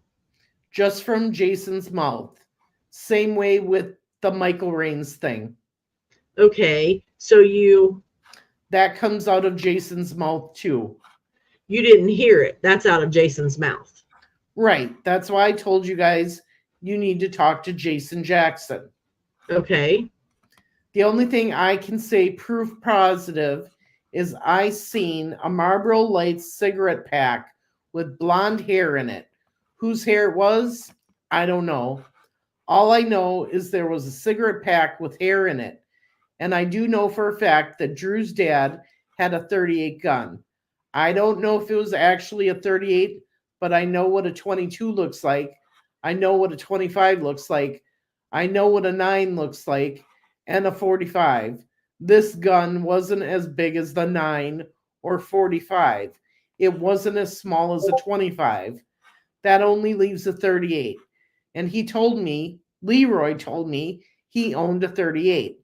Well, when I seen the gun that they had, it all of a sudden just dawned on me that it is a .38, 6-round shooter. I don't know too much about guns. Now, you said that you knew Andrew Bush and Elizabeth Balser wanted Tabitha Raines sexually. Liz? How do you know that for a fact? What are you basing that statement on? Liz, out of her mouth, says she's a virgin to a man. She only sleeps with women.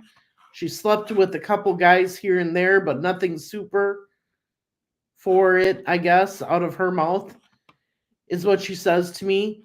Whether or not that's true, I don't know. I don't know very much about women other than what normal men do know about women. I don't know about the way they think or nothing like that. So if she was straight up 100% dyke, that was her idea, not mine. But she's the one that told me that she liked nothing but women. She was always hot after Tabi, always wanting to be around Tabi, always near Tabi when Tabi was in town. That's what I'm wanting you to tell me about. But other than that, But when you say that she's hot after Tabi, she wants Tabi, if there's a girl she's going to pick that she wants to sleep with, Tabi Raines was her. tell me about that. How do you know that? Because she'll tell you about it. She told you that? She thought Tabi had a nice looking body on her. And how many times did she say those kind of things to you? I only heard her talk about it once. I didn't hang around with Liz. I'd only been around her a couple times. So and it's fine, but you're basing the fact that Elizabeth Balser wanted to be with Tabitha Raines sexually on that one conversation? Yeah, she told me she wanted to be with that girl. That one time? Yeah. And when was it? It had to be the year 2001 too, because it was when I first met my wife. She was also at the time sleeping with Emily Sprinkle. Liz was. That was her girlfriend at the time. And tell me, again, I want to know what you know for a fact in that regard. How do you know that for a fact? How do I know she was sleeping with Emily for a fact? I was sitting on the edge of the bed when they started making out. Where was this at? At Liz's house. And when was it? 2001. So again, that's something you personally observed? Yes. And when you say they're making out, are they kissing? Yeah, they're kissing, hands down each other's pants, rubbing on each other, giving people full massages. And who else was there? Me and my wife both were there. And who's your wife? Jennifer Hearn. Do you know for a fact, Jarrod, if Andrew Bush and Chris Baker worked on Monday, September the 30th? No, I don't know that for a fact. Do you? I remember the second because of the pills. They pissed me off severely. And tell me about that. Well, I just fired them not too long before doing the drugs. If you want to do something in recreational time, I've got no offense towards you for that. But when you come to the job, it costs me money. It costs me time, and it shows my image. Then present yourself well. I knew when they got 90 Xanax in their pocket, they weren't going to come to work. And when they did come to work, they weren't going to be worth a shit. They're going to be worthless. So your knowledge of what happened on the second, and especially in regards to whether or not they worked on the second, was because you recall transporting them to the trailer park. Right. To pick up the Xanax. Right. And again, how do you know that that was on the second that took place? Because that's the day the pills come in. When you've got a prescription that you get every month, there's a guaranteed day you have to pick it up. If you're late, then the doctor asks some questions. Well, you can't sell your prescription if the doctor's asking questions, because then the doctor's going to give you a blood test and make sure you're taking them right. So everybody that has a prescription for anything, it's the same day every month. Yes, within a day. Some people get their prescription at the beginning of the month. Some get it the second week. Some get it the last week. Not very many people get a script in the third week. This party you've described at Motel 6. How long were you at the party? I was there probably an hour in that room, enough to get Tara to where she was under control again, back to normal, where she was done drinking. She was starting to feel better. And then I left with my wife. We went out in the hallway talking because Drew pissed her off. Her and Drew were having a thing at the get go, I guess. Drew wanted down her pants, kept trying to force himself on her, and she didn't like no one. She didn't like that no one told Drew to stay away. Well, we was at the hotel. She came in. Drew mouthed off to her. She got all pissy and left the room. I went to comfort her.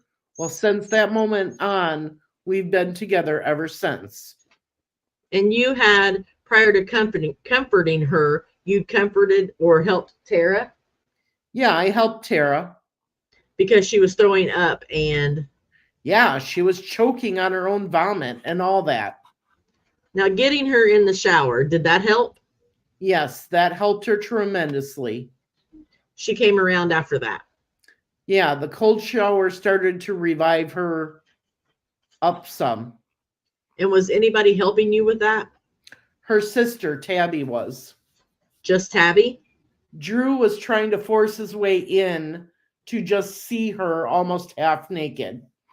Because, as you said, she was in her panties and her bra. Panties and bra.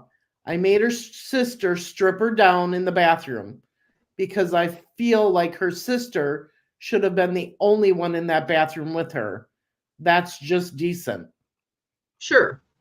Mr. Rich. Okay, that's all. Mr. Roberts, I haven't got anything further. Would you look and see if you've got any records and... Yes, I can do that for you. And bring those back to us so we can take a look at them? Okay. You going to be here all day? Yeah, I'll be here till about 4 this afternoon. That's it. That was a lot of information. No kidding.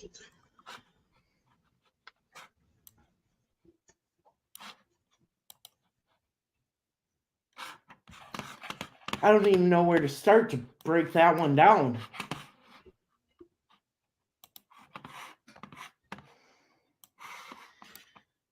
Positive that they were there on the 2nd. Said that they didn't get off work till 6 or 7. Right. And according to Drew, Chris dropped him off at the park around 7:30. Isn't that what he said? 7:30, 8 o'clock? Yes.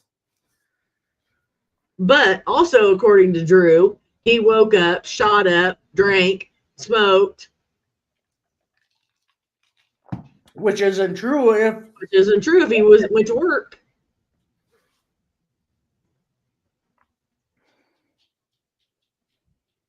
And if he was doing the Xanax right before, Jarrod... Well, he admitted that he was a zombie. Right. He was at a, what he say, a 90%, 95% unresponsive state. Right.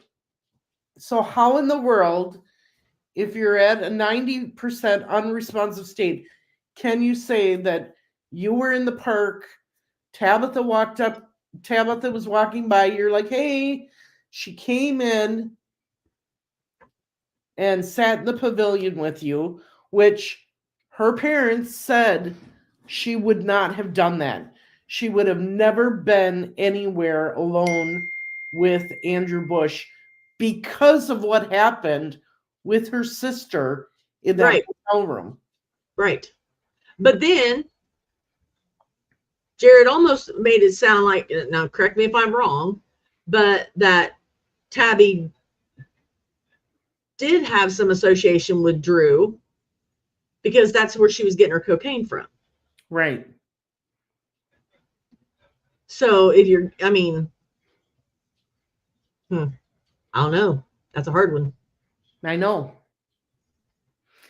But going and picking up cocaine from him and being in the park pavilion at night alone with him.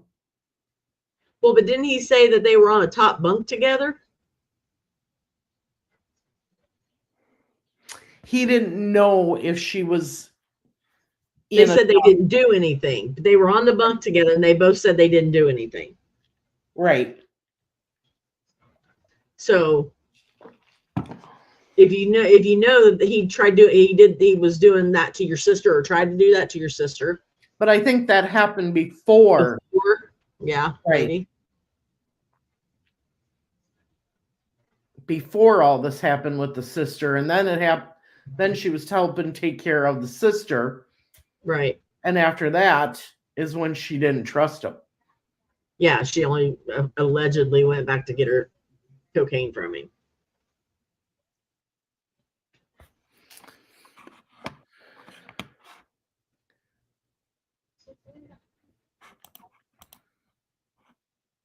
This is the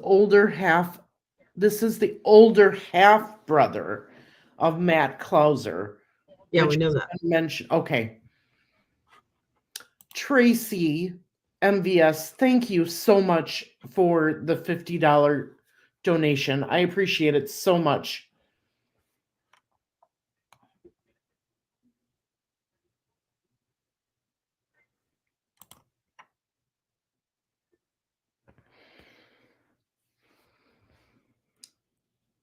So basically,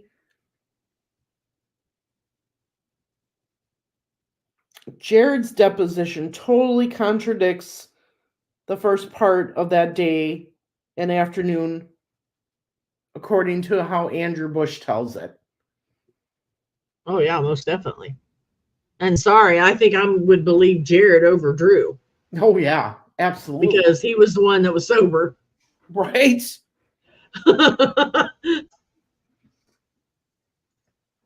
And, okay, so in Chris Baker's deposition that we read a couple weeks ago, remember him saying that he was dating a girl, lived in Everton's trailer court, you turned left off of the road, then you made an immediate right? That's the same. Yeah. The same area. Xanax woman area. Mm-hmm. So was he getting his Xanax from Billy? Because Billy was the one that was dating Chris Baker. Oh, interesting.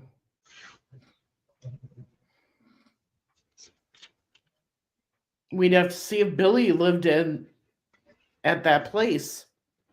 We'd have to find out what that address. Well, that's what Chris Baker said. Chris said that's where she lived. And that's the same place that Jarrod is referencing. That's the way it sounds. That you turned left into the trailer court, and the first road you turned back right, and it was on the left-hand side. And that's exactly what Chris Baker said in his deposition about when Alden was asking him where she lived. Well, was it Billy or one of her relatives? Well, could have been one of her relatives that she lived with, I guess. Mm-hmm. Because why would Billy have a prescription for that many Xanax? Okay. Back in those days, doctors wrote scripts for everything. You walked in and said, oh, I got an ingrown toenail, I need pain pills, they're writing your script. True.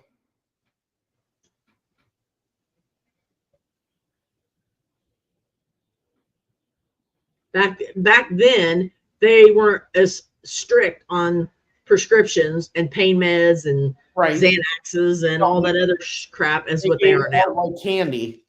Right.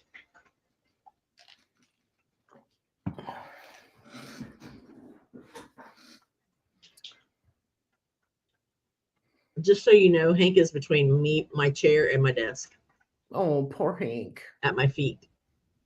And it's not really even, it's just thundering a little bit. Yeah, but he doesn't like that. I know he doesn't. Trust me, I know. He's literally laying in between my feet and my desk. Mm. And Brooklyn just left. And she just texted me and said they're pulled over off the side of the road at some random house because it's storming so bad. Oh, wow.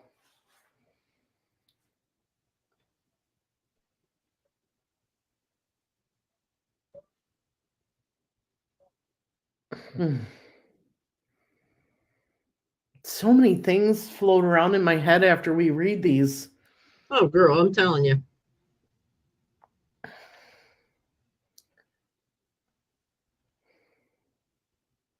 So the deposition that we read Tuesday night, or was it Wednesday night? Renetta and No. Yeah, it was the other one. Berg. No. Tommy Nelson. Oh, Tommy Nelson. Okay. Remember him saying that John told him, or some, yeah, I think it was Jonathan told him that it was Wes Miller and Drew and Liz and some other person. Mm-hmm. And we thought maybe that other person was Kyle. Yeah, we thought it was Kyle. Mm-hmm. Maybe it was Chris Baker. Maybe. Now, Chris Baker did say that he had a gun in his truck, remember? But he said it was a toy gun. Right. Which anybody would say it was a toy gun so they didn't get in trouble. But now here's my question. Where's that cigarette pack? Where's the 38 gun that Leroy that threw away? took from Leroy? Yeah, that disappeared. But here's the thing. What's the chances of Leroy Bush having the same kind of gun as Debbie Neff? Right. I mean, I guess but no, because no two same model guns fire the same striations. Right. So that can't be right either. Because they know, well, unless they got the firing test wrong. Yeah. Because the firing test says it's Debbie Neff's gun. I'd like to see the striation match. Don't we have it? Don't we have it in the certificate of analysis?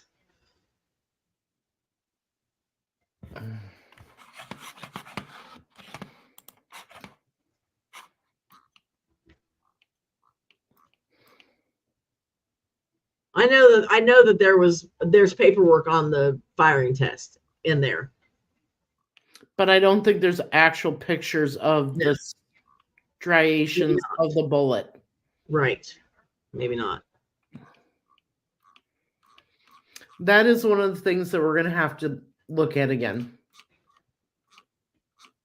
Is the bullet and gun information.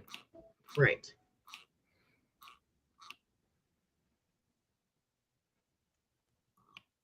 Now, another thing that he said was that someone said that they saw Tabi with Liz on October the 3rd.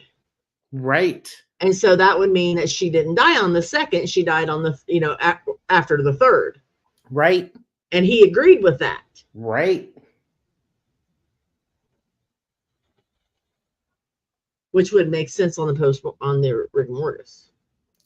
Yes, because we are questioning that. Yeah.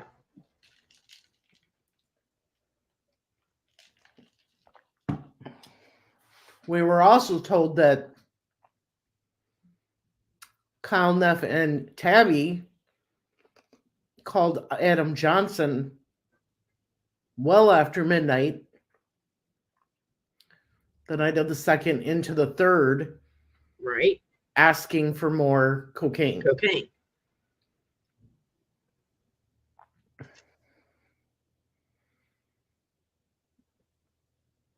Which That's two people now. That's two people now that are saying she was alive on the 3rd. Right.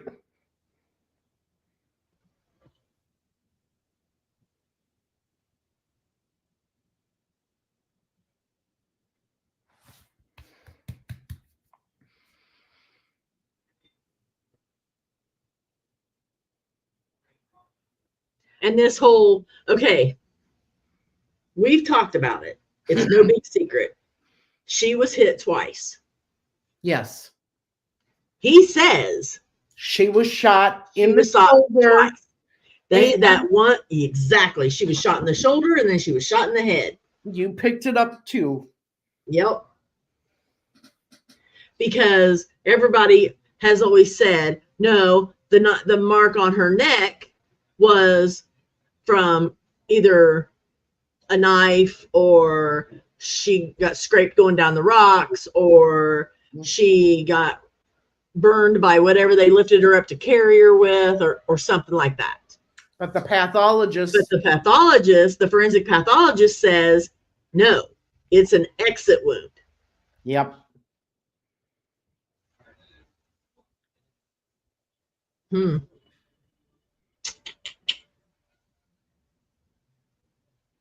And he specifically said Drew shooting her in the shoulder, and Chris saying, no, look at how it's shot her in the back, in the shoulder. Right. Back in the shoulder, and it would come out the neck. And Chris said, you didn't do it right. And this is how you do it. Yeah.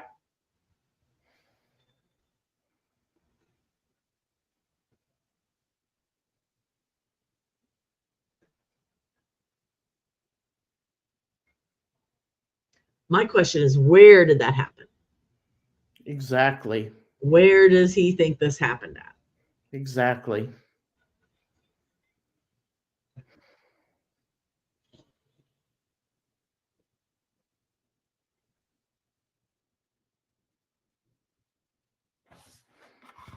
Any questions in the chat?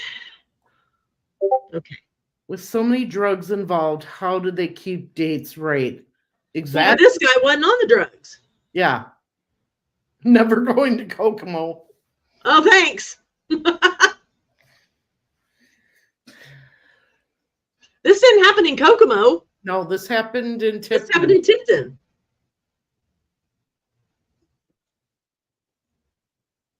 Well, allegedly. Allegedly.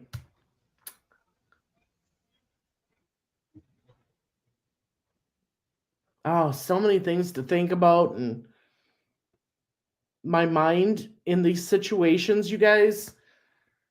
I mean, you hear Andrea's really good at recalling things from past depositions. She reminds me of a lot until I go back and reread things and remember things. And after we get done, there's things that I remember from other depositions, and we're on the phone for like the next hour. Yeah, or longer. Or longer. After the lives are done. Right. After the live is done, talking about it, because things trigger in our memory and our mind after we're done with the live. And we're like, oh my God, do you remember this? And then I'll bounce off of what she said, and she'll bounce off of what I said. And it's crazy. I'm telling you, we need a street map, a road map. Well, and two, also people need to realize we can't be one-sided. No. We have to be open-minded. We have to think, well, okay, but if this happened to this, if this person said this, then why did this person say this? And right. No, that outweighs, that counteracts each other, so that can't be right. Right. We can't be one-sided on, oh no, Tabi, no, that couldn't have been. And then we also can't be, nope, this is who did it. Nope, everybody else is wrong. We can agree that we do not believe the official story that was given. No, absolutely not. She was not shot in the park. No.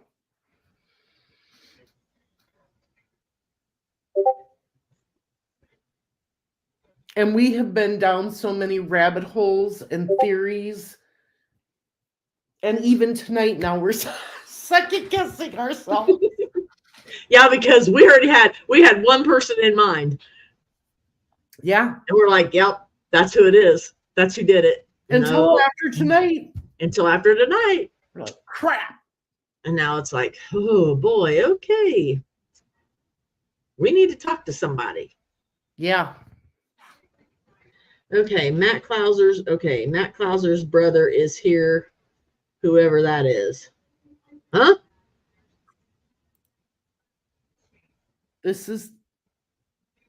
Are you seeing that? Yep. This is the older brother of Matt Clauser, which has been mentioned in another. I don't think Isaac is the older half brother of Matt Clauser. That's not what he's saying. No, he was saying that Jarrod was. Jarrod is the half brother, the older half brother. Yeah.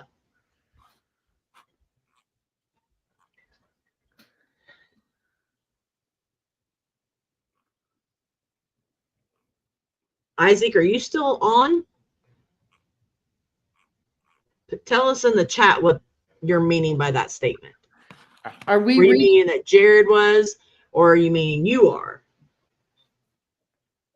Because the way we're understanding you is you're meaning Jarrod is that older half brother, which is what we read.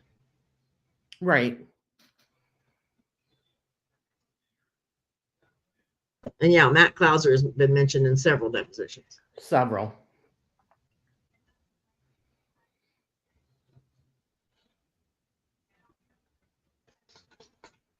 Have you heard from the one that I talked to last night? No. Okay.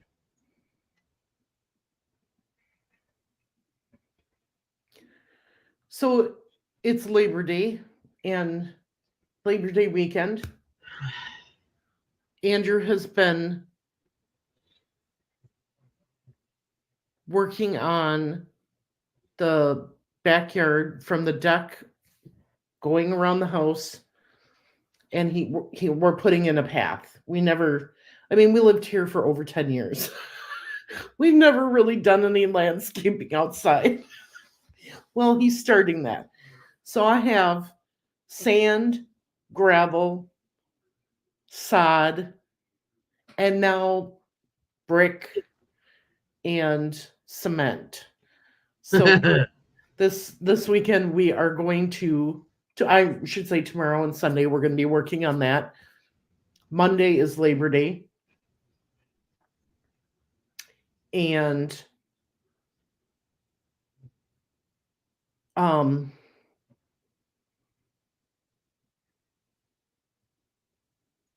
my gosh. What? My anniversary is coming up here really quick. When is it?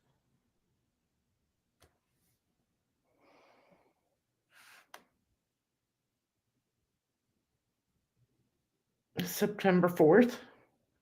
Oh, that's Wednesday. Yeah. Surprise! So yeah, we're gonna put in the path, and Monday's Labor Day, so that's Labor Day parade here. So band parade. So Monday will be busy. I will not be doing a live on Monday.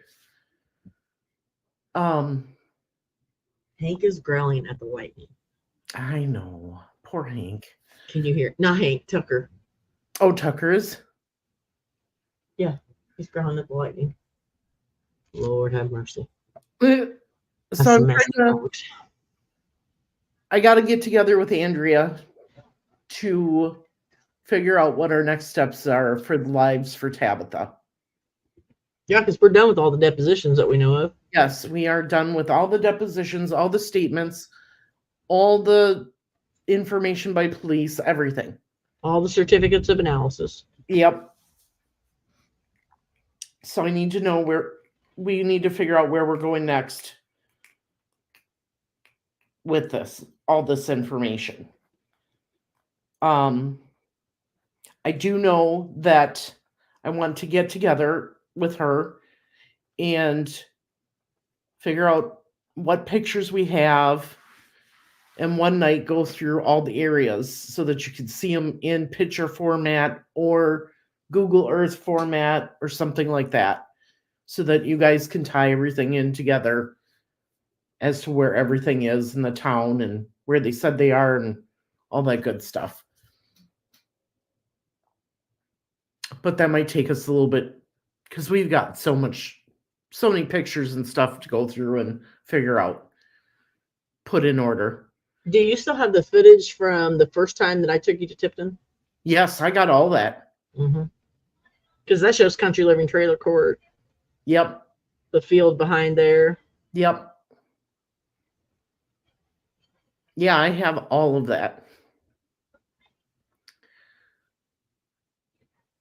So let us work on that after Labor Day, and then we'll get probably going to take a week break from Tabitha. No Tabitha lives next week. We'll get that figured out, get our pictures and videos in order that we want to show, explain what is where and everything the following week. I think that would be best because that would give us time to put everything together. Well, yeah, plus I have a birthday party that I have to help with next week. Oh, that's right. Yeah. You've got a lot going on next week. Yeah, Bob has a doctor's appointment. And then 2 days, or then Bob has a doctor's appointment on Thursday. Friday, I go to set up for the birthday party. Saturday is the birthday party. Sunday, I'll be laying on the couch wishing and wondering why the hell I did as much as I did. Right. But I will post it on the Justice for Tabitha Facebook group. I will post it on the Beyond the Evidence Facebook group and Facebook page. And I'll also put it in the community page. So everybody will know at least 2 to 3 days ahead of time when we're going to do this next live. But thank you once again, Tracy, for the donation. I really appreciate it. It helps. Absolutely. And we will use that money wisely. And thank you to everybody for watching and for listening to all this information. I know that there's a lot of Tipton people watching and who watched the replay, and that's fine. I'm going to start reaching out to some people, and hopefully they will talk to me. We'll see. Yeah, they can always get a hold of either one of us. If they're from Tipton, they're probably going to know me. Right.